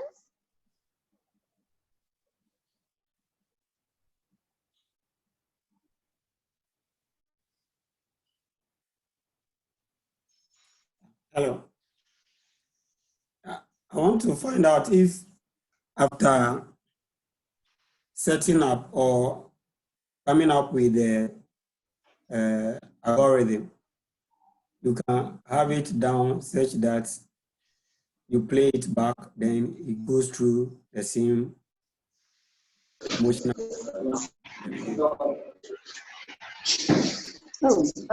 Laura, were you able to hear that? I was not able to hear that very clearly. No, me neither. Hello? Because I think your connection is a bit... Please repeat your question. Repeat your question. The question is, after you finish making up the algorithm,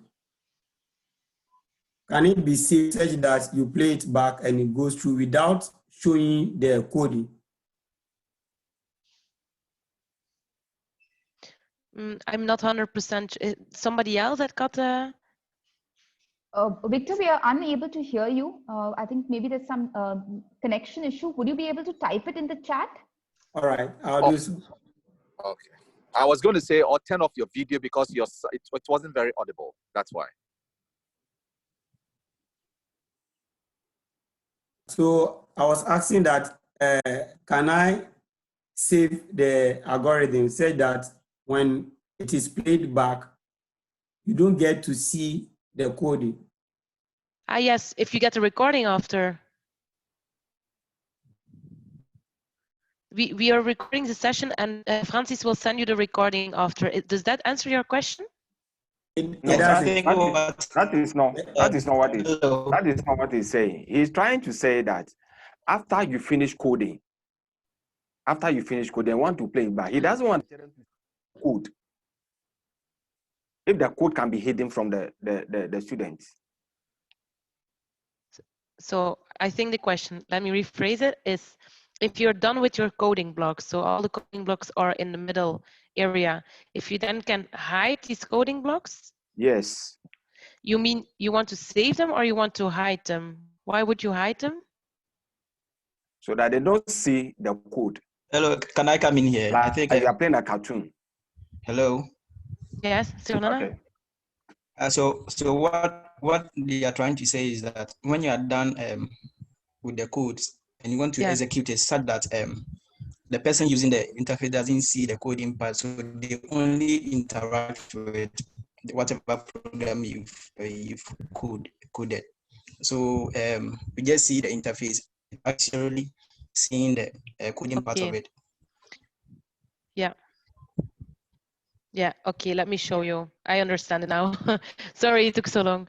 So I think you mean if you just want to do this and then play. You mean this? That it doesn't, that you don't see the codes actually, that you just see the stage?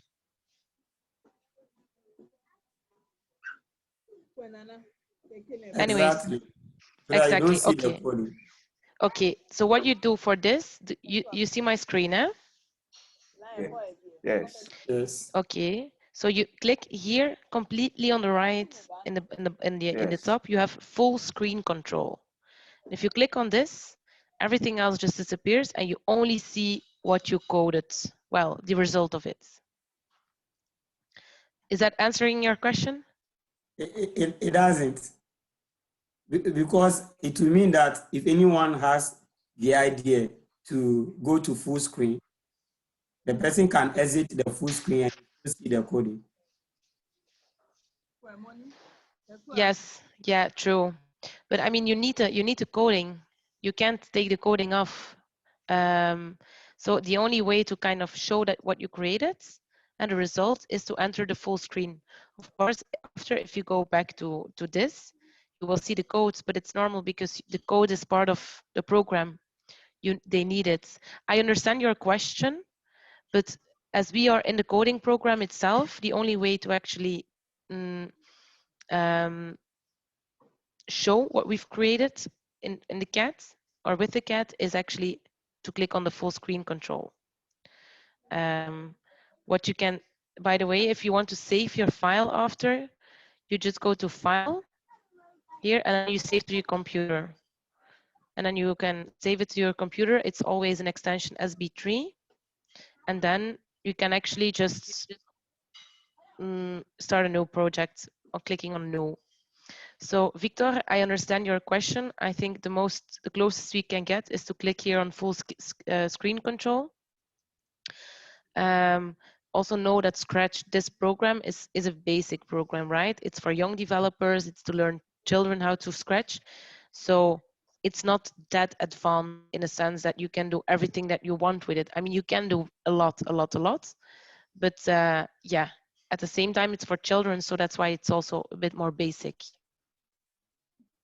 I think, Victor, also this particular tool, right, is for us to teach the students how to code, right? So it is important that they learn, what are the blocks that are there to them, for them to understand also, how are the steps that we make the computer do, right? So this would also help them to understand exactly, what is going on.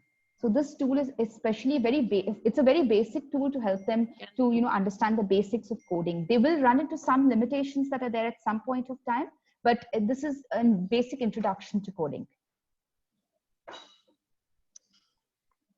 Okay, exactly. thank you. It's a bit the purpose of the program. Okay. Thank you for the question, Victor. You're welcome. So we still have 30 minutes actually for questions or remarks or feedback. So. Okay, hello. Hi. Who's talking? Vincent? Sernana. Okay, hey, Sernana. All right, my question goes to Clarissa. Hello, Clarissa. Yes. Hello. Okay, in your coding blocks, we added and subtracted two numbers. So for instance, we entered the first number, then we also enter the second number, then it performs some addition for us. What I would like to say is that in displaying the results, for example, 8, I would like to see the numbers, the actual numbers with the addition sign. So for instance, instead of just showing 8, I'll see 5 plus 3 giving us 8, rather than just giving us the final results 8. I hope the question is clear. If I got you, maybe I'll just repeat the question. You are saying that you want to show the numbers also along with this, right? Exactly. So I want to show the numbers. So 5 plus 3, giving us the 8, rather than just 8. Okay. So what you can do also is that when you go to the looks that are there, okay, so when you have, like, say, suppose we put this, let me just go to that. Okay, so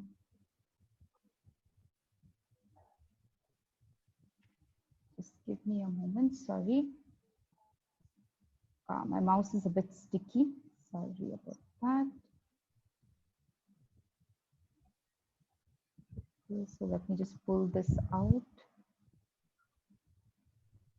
This is this. Okay. Okay, so if you go to the looks, okay, when you do this, you should be able to show both the numbers. So just give me a moment. I'm just trying to find this. Okay, so in the variables that are there,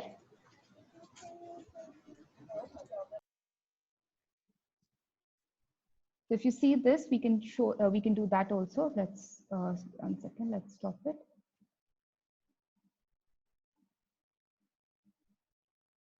I haven't tried this as yet, but we can do it. Oh, wow. Just give me a moment, sorry, something has gone wrong here.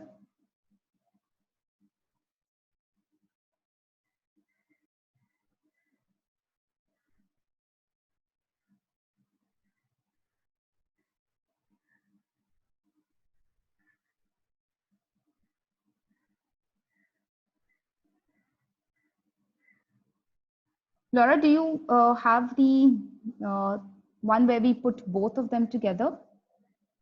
Because I'm not able to find that currently.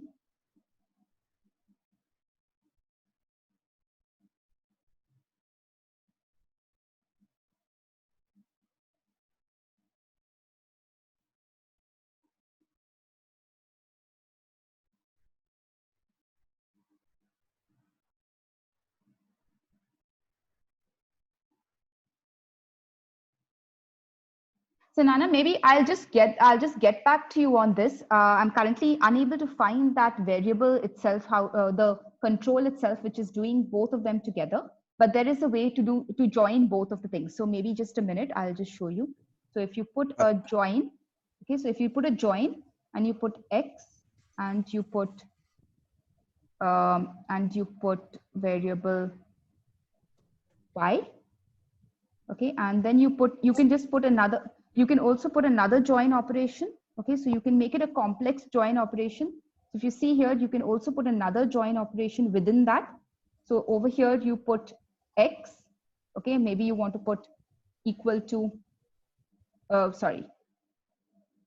plus Y, okay, sorry, plus this, okay, and then you can put another join operator. Okay, say suppose we have this, okay, and you do equal to, okay, and then you do another join operator. So if you do another join operator here, okay, equal to, and then you put this here, okay, and then you put this within this, right? And once you do this, you should be able to join the things together. Okay, so now take, for example, let's start it all over again. So you have this. So say suppose you have 5, you have 3. So you see 5 plus 3 is equal to 8. Was I able to answer your question, Sanana? Yes, perfectly. Thank you. So if you use different operators over here as they are supported, right, you will be able to join things together and makes complex expressions also. You should be able to do that. All right, all right. Thank you so much. You're welcome.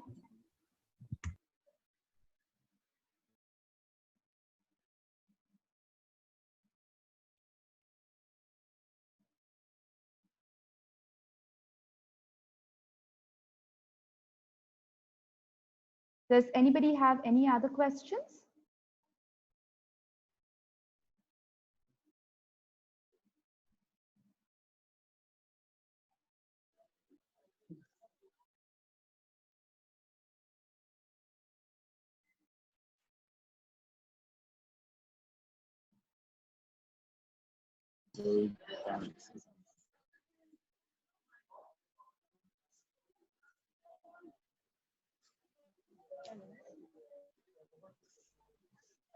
Hello, we can't hear anything. Hello? Larissa, we can't hear you. I can't hear you, please. Are you able to hear me now? Hello? Yes, we can hear you. We can hear Okay, you. awesome. I'm waiting for if there are any other further questions. Hello. Hello. Yes, I can hear you.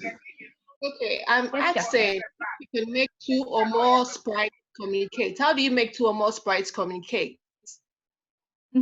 Okay, so when you put two sprites up, see what is the communication? What do you mean by communication between two sprites, right? You want one to speak and the other one to react Yes. based on that, Yes, right? Yes, exactly. Yeah. So let's try it. Okay. Let's try it. This is something that I haven't tried too, but let's try it together. Okay. So let's do that. Okay. So I'm also sharing my screen.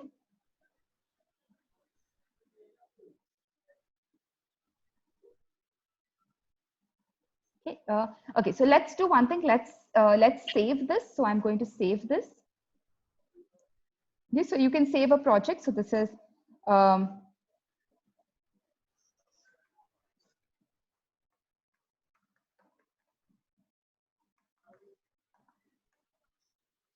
okay. So if you save this, you can click here and say new. So it will load and create a new project. Okay. So say I have this sprite, right? And I want to create a new sprite. So suppose I want to have a cat and a dog talking, right? So let's go to animals and I will say,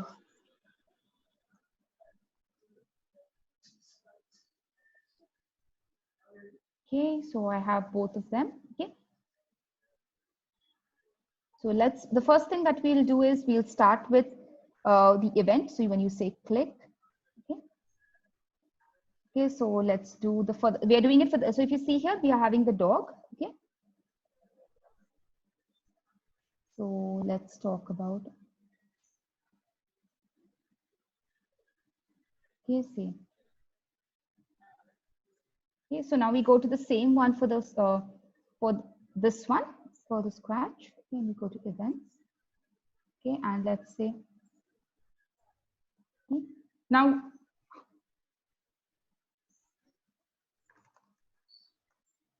okay, so if you see here, it both happens at the same time, right? So how would you want it to change, or how would you want the animation that is there? So what you can do is there are different kinds of sensings that are there. Okay, when mouse is clicked, when there is a distance, when it is dragged. Okay, or if you see different looks, okay, that is there, or different events. Okay, you can say when a sprite is clicked. Okay, so if you see these are different things that can happen when you're doing certain things, right? So also you can say when you have controls, just give me a moment. So you can say,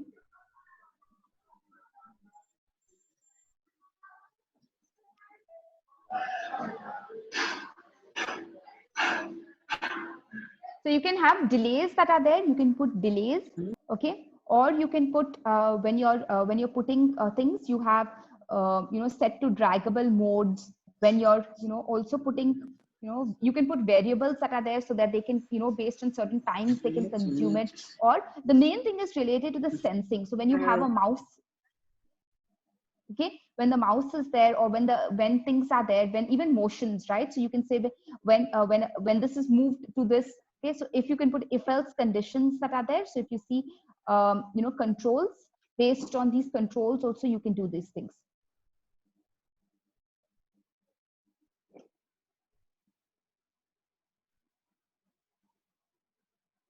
Yeah. So depending upon how you want the behavior of it, you will have to control it using your you can do switch backdrops, you can do set when you're move forward, go forward, move backwards, depending upon what you're trying to do with the sprites, you can or what is the behavior with it, you can do that.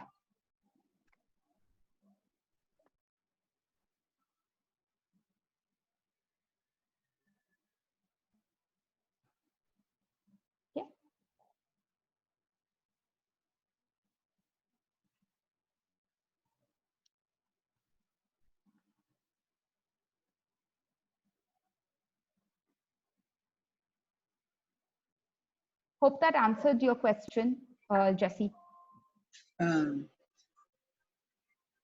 Not really. In case maybe I want the cat to say hello and then the dog to say I'm fine, something like that. I mean, back and forth communication, dialogue. That is what I meant. That's okay.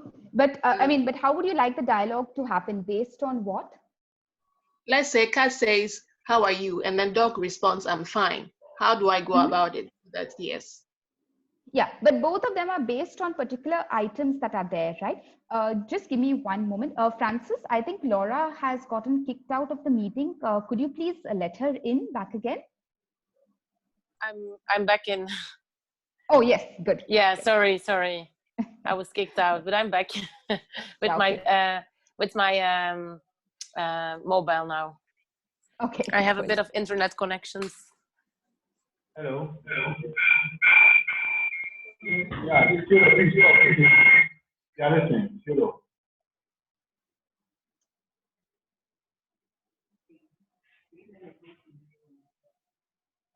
Please stop listening.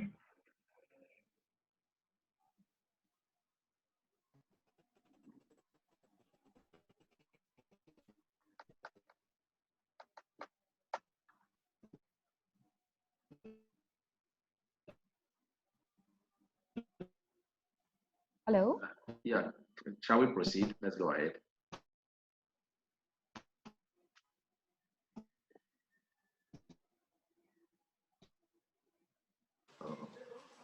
Clarissa, you're muted. Was there a question? Can you unmute yourself, Clarissa? Can you unmute yourself and go ahead, please?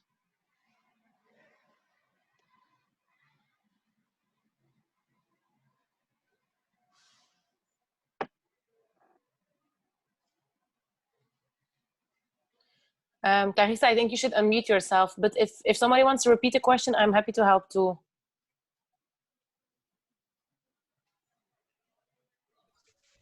Okay, Laura. Are you able to hear me now? For some reason, I was unable to unmute myself. We can hear you. We can hear you. Yes. Yes. So I think the question was, I think Laura, maybe I'll just repeat the question. The question was, how do two sprites communicate with each other? And I think it's all based on the timing of the sprites that you have on how they, how would you want them to program or in a sequence that you would like to do it. Based on that, you would have to, as I showed you, in one case, wait for 2 seconds and then wait for the other to, to give a reply to it. Based on that, you would have to do it. But each sprite is independent in terms of its coding, but you can give the behavior of it or, simulate the behavior of it based on the timing that is there. Jesse? Hello? Jesse, were you able to? Yes. Hello, it's okay. I'll play around it and I'll find out how to go about it. So let's go. I think, Clarissa, the question was, he wants to have two sprites interacting with each other. So good morning, and then the other one responds, good morning, how are you? So how do you build a code for two sprites to interact with each other? Do you build one code or you do two separate codes to control them? That's the question. Yes, so that's what the question over there is based on the timings or the code that is written between both the sprites, right? Depending upon that, the timing that you set, right? The wait time that is there, based on the wait times that you program, based on that it will communicate. See, because it has to start from one. See, what do you mean by two sprites to communicate with each other, right? One has to start speaking and then the other will reply, right? So when somebody starts speaking, then you wait for 2 seconds and then the other one starts speaking, right? So the other one has to wait for that 2 seconds where the previous one has completed, right? So based on that, timing that is there, you will be able to formulate or simulate the way that sprites communicate with each other. Can we demonstrate this so we show it? Can we demonstrate this yes. on that chart? So let's demonstrate. Yes. So let me, I think I had shown the screen, but I'll just redo it again. So maybe let me just share my screen again.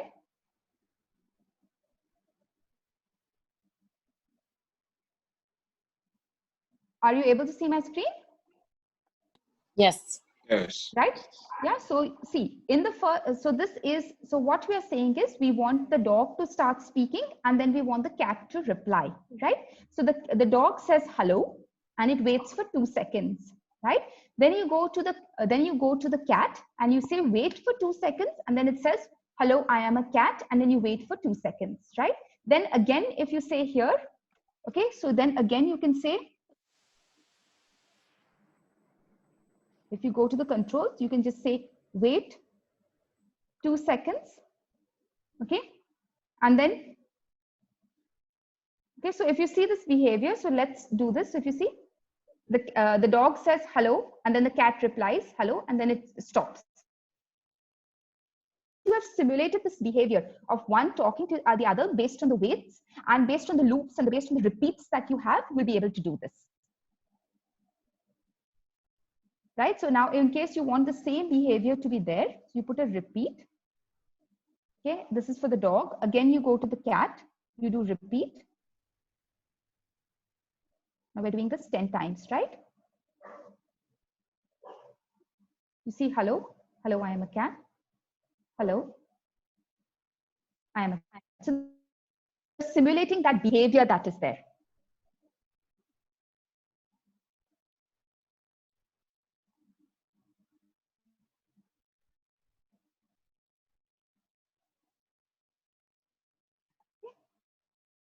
So this is how you would simulate the behavior of two sprites communicating with each other based on waiting and based on replies. You can also use variables between the sprites, like as we had shown when you say make a variable, if it is available for all sprites, whether it is available only, you will be able to simulate this.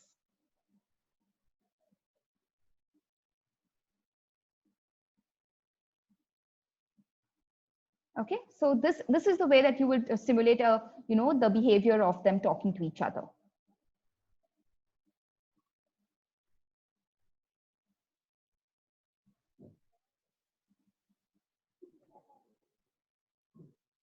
Any other questions that are there?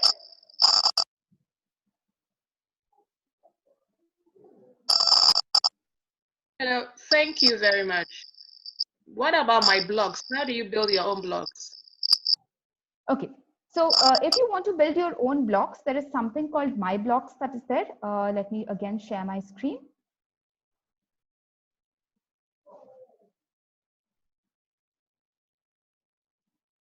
Okay, so you have something called My Blocks. You can make a block of that is there. That is, say, suppose you want to take any number or anything like that, text itself. Okay, or add an input that is there. Okay, so based on this, you can create your own blocks and make it more advanced in these cases. But I would suggest that when we're starting off with teaching the students, we would start off with simple things and then go to My Blocks that are there. Take for example. So you can say delete, or you can add an input, which is a Boolean value or a label that is there, right? You can create your own blocks this way. Right? And then, okay, so you can plug this in wherever you want to and how you do this. This is the way that you would be able to play around with your blocks.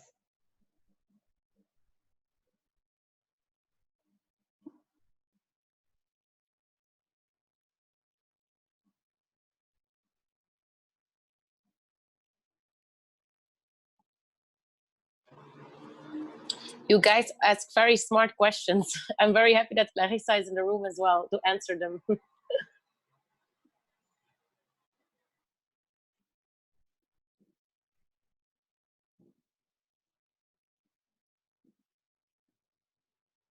I think we haven't seen anybody ask questions on my blocks itself. I think because they are the way more advanced stuff that we play around with. Exactly. I think some of the people here are very advanced. Yes. Thank you. Guys. Thank you. Just explain a little bit about the extensions. The extensions. Yeah, so the thing is extensions, I do not have many extensions, but I can show you a few extensions that are there, okay? So, okay, when you have extensions, right? So there is an icon over here at the bottom, okay, which you can click, okay? And these are different kinds of extensions that are there, okay? Things that now, as Laura had shown that you have the extensions for a cat, right? Where he was only giving saying meow or something like that. But if you want something to speak, right? So if you want the cat to speak hello or anything like that, you should be able to do this. Okay, so let me just break this apart and let me delete the previous sprite. Okay, and let me delete all these things and just show you only that. I'm not sure whether you would be able to hear it. Are you able to hear the cat saying hello? No, we're not. No. I think you need to share your sound too. Yeah, I have shared it, but somehow the other it is not coming out. Okay, so this is one of the extensions that is there, Jesse. The other extensions that are there is you can also, these are the current extensions that are available, like music and pens, draw with your sprites, you can draw things. These are different extensions that are there. These extensions keep on getting added. Okay, so you can, every time you'll be able to see some new extensions that are there. So even sometimes there are languages, translate languages and all that are there. So you'll be able to translate it to a certain language and all that. Okay, so if you see here, translate this to say the other languages that are there. So you'll be able to select certain languages and you'll be able to translate it. Okay, so these extensions help you to do that.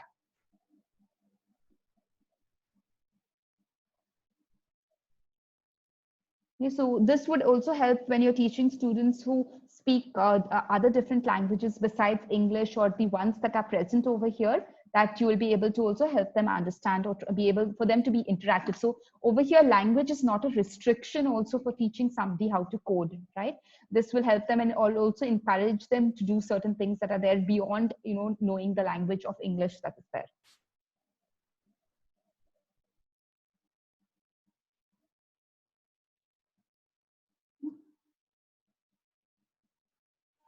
Thank you. Sure.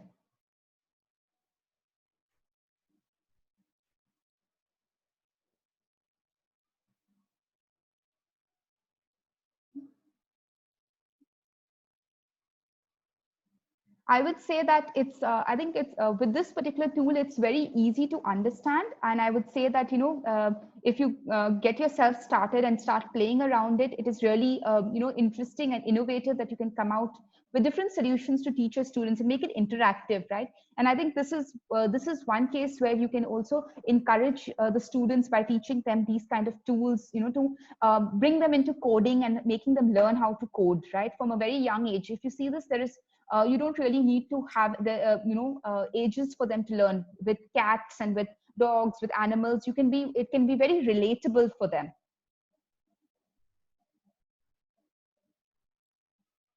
Right. I hope we were able to guide you all through this and also encourage you all a little bit to teach the students how to code. Yes, exactly. Thank you everybody for your attention during this 2.5 hours. Sorry, I hope it was interesting for everybody. We tried to cover the most aspects, both basic and a bit more advanced. I think you're doing a great job, everybody of you, to actually teach this to your students and to engage them to become more digital. And congratulations all of you for choosing that profession and for doing it. I think it's very inspiring. So yeah, with this, if there's no more questions, I think it's good to close the meeting. And yeah, thank you for the attention. And then hopefully, who knows, that we once have the opportunity to actually come to Ghana and see you there. Then that would be great. Yes, definitely. We would have loved to be there in person with you all to kind of guide you all through this itself, because it's, I think, a really interesting program that is there. And I really liked your questions. Thanks a lot for your very interesting questions. Okay, someone is asking for a question. Yeah, go ahead, Vincent. Yes, say your email. An email for Clara. Someone is asking on the board. For Clarissa? Yes, Clarissa. Okay, so I think per the policy. Now their email, the two they of were them. asked not to give out their emails. If you want anything, if you communicate with us, okay. we'll engage them. Okay. Okay. Yeah. They are not required to provide their email address. So if you have any concerns, please liaise with us, and we will assist where we can. So at this juncture, if there is any more questions, if there is any further interactions, let us know. Victor, you have a question? Yeah, I do. Go ahead. Yeah, I want to find out whether there will be another session a different time, or this is the only one for now. Sorry, can you repeat your question? I want to find out if this will be the only session we have, or there will be a future session for us. So we've had a series of sessions. We've been running this the whole week. There's another session this afternoon. For you, this is the session for you. This is the session for you. There's another session that will join us at 1 o'clock. Fine. So I want to find out whether this is the first one. So maybe there will be another one for us, or it's only one for each of the groupings. It's one, but so over the years, what we do is that we organize refresher courses, refresher programs. So probably what we can do, if you need further training, we can organize another refresher program, and it is optional. We'll invite, if you want to join the refresher course, you can join that one as well. But it is a session per teacher joins a session, because there are a lot more teachers that we also need to train. There's another session starting in the next 35 minutes. Any further questions? I'm not that. Oh, go ahead. So if there will be another session, I want to believe that now they have our emails, probably you send us the invite. Yes, we have your email. So yes, we'll try to divide your emails. Any further questions? We will send your certificates to you as well. We have certificates for you. Those will be shared with you by your email. So do expect it. And then we also indicated that we will refund your data. So I know when you were registering, we asked that you provide us your mobile numbers, and I hope you did it. So that you will definitely be hearing from us. And like I said earlier on, if anybody has any other challenge, if you share an email with us, and we will support you. Hayford, do you have a question? Hayford, do you have a question? You're on mute. He's on mute. Can you unmute yourself? I have a question. Hello. Yeah, go ahead. Yeah, you're waiting. Hello. Yes, go ahead. Pardon. Okay. Hayford, go ahead. Yes, please, sir. We thank you for your hard work. We much appreciate what you have done. What I want to ask is, if it could be another session for us to also partake this exercise, I think it will be helpful. Okay, so I think Victor said it. Yeah. So I was saying that we have certificates that will be shared with you via your emails. You can print them out, because we realized that some teachers were asking for, we give certificates. So we will share those certificates with you. And that is why we request that you provide us your right names, so we can put them on the certificates that will be given to you.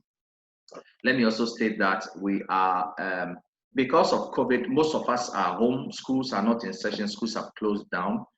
So the question you ask is, how do we engage the youth? How do we engage the youth? Because of this, SAP, our partners, launched a challenge called the African Code Challenge. The African Code Challenge. And you can get more information from this URL, which I'm putting in the chat right now. If you go to that URL, you'll find information about the challenge. It's called the African Code Challenge, and it is for the youth. It is for the youth, it's for the students. So, oh, I think I put it in the private chat. Let me just put it, so everybody can see. Hello. If you go to our URL, you will find it there. It is for the young people to develop projects using Scratch. And the idea is for you to assist them. Their prizes, we're looking for 3 winners who will represent Ghana for the Continental Challenge. So if your children are up to 8, thinking about it, get them to enter the challenge. Unfortunately, we are going to close it today because we need to submit our winners by the 9th of October.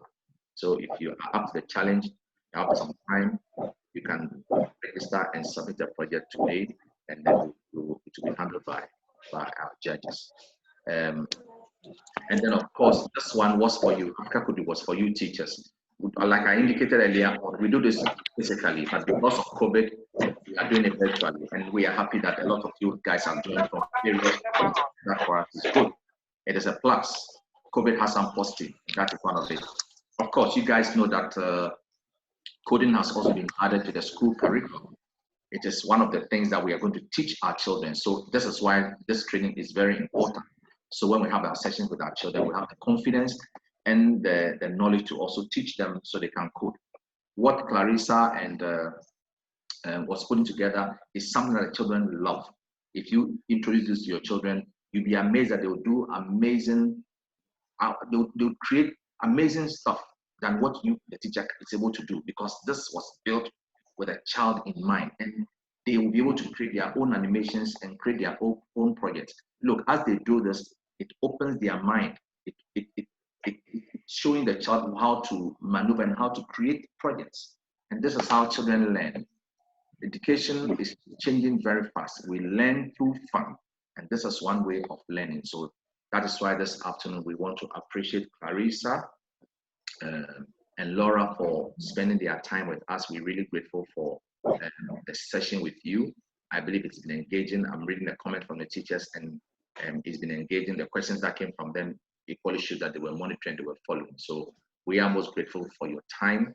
And we know that whenever we have an issue and we call on you, you definitely be there to support us as well. So thank you so much for your time. If you have any final comments, we can take it, and then we will say bye-bye as we get ready for the next session. Comment from Laura, comment from Clarissa. Hello. Yes, guys, I thank you everybody for joining today. I think it's, as I said, it's great what you guys do. You're doing an amazing job for your community, for your country, for the children, to build a future together. So I encourage you to keep on doing it. It was a pleasure having you. I see you're all already very advanced, so congratulations for that, and good luck with everything. Thank you. Thank you very much. Yes, I would second that. I think you have taken time out, and that's the first step that is there towards encouraging students. As the first question came as how you can encourage your students and make things. I think this is the first step that you guys have taken, and it's really great.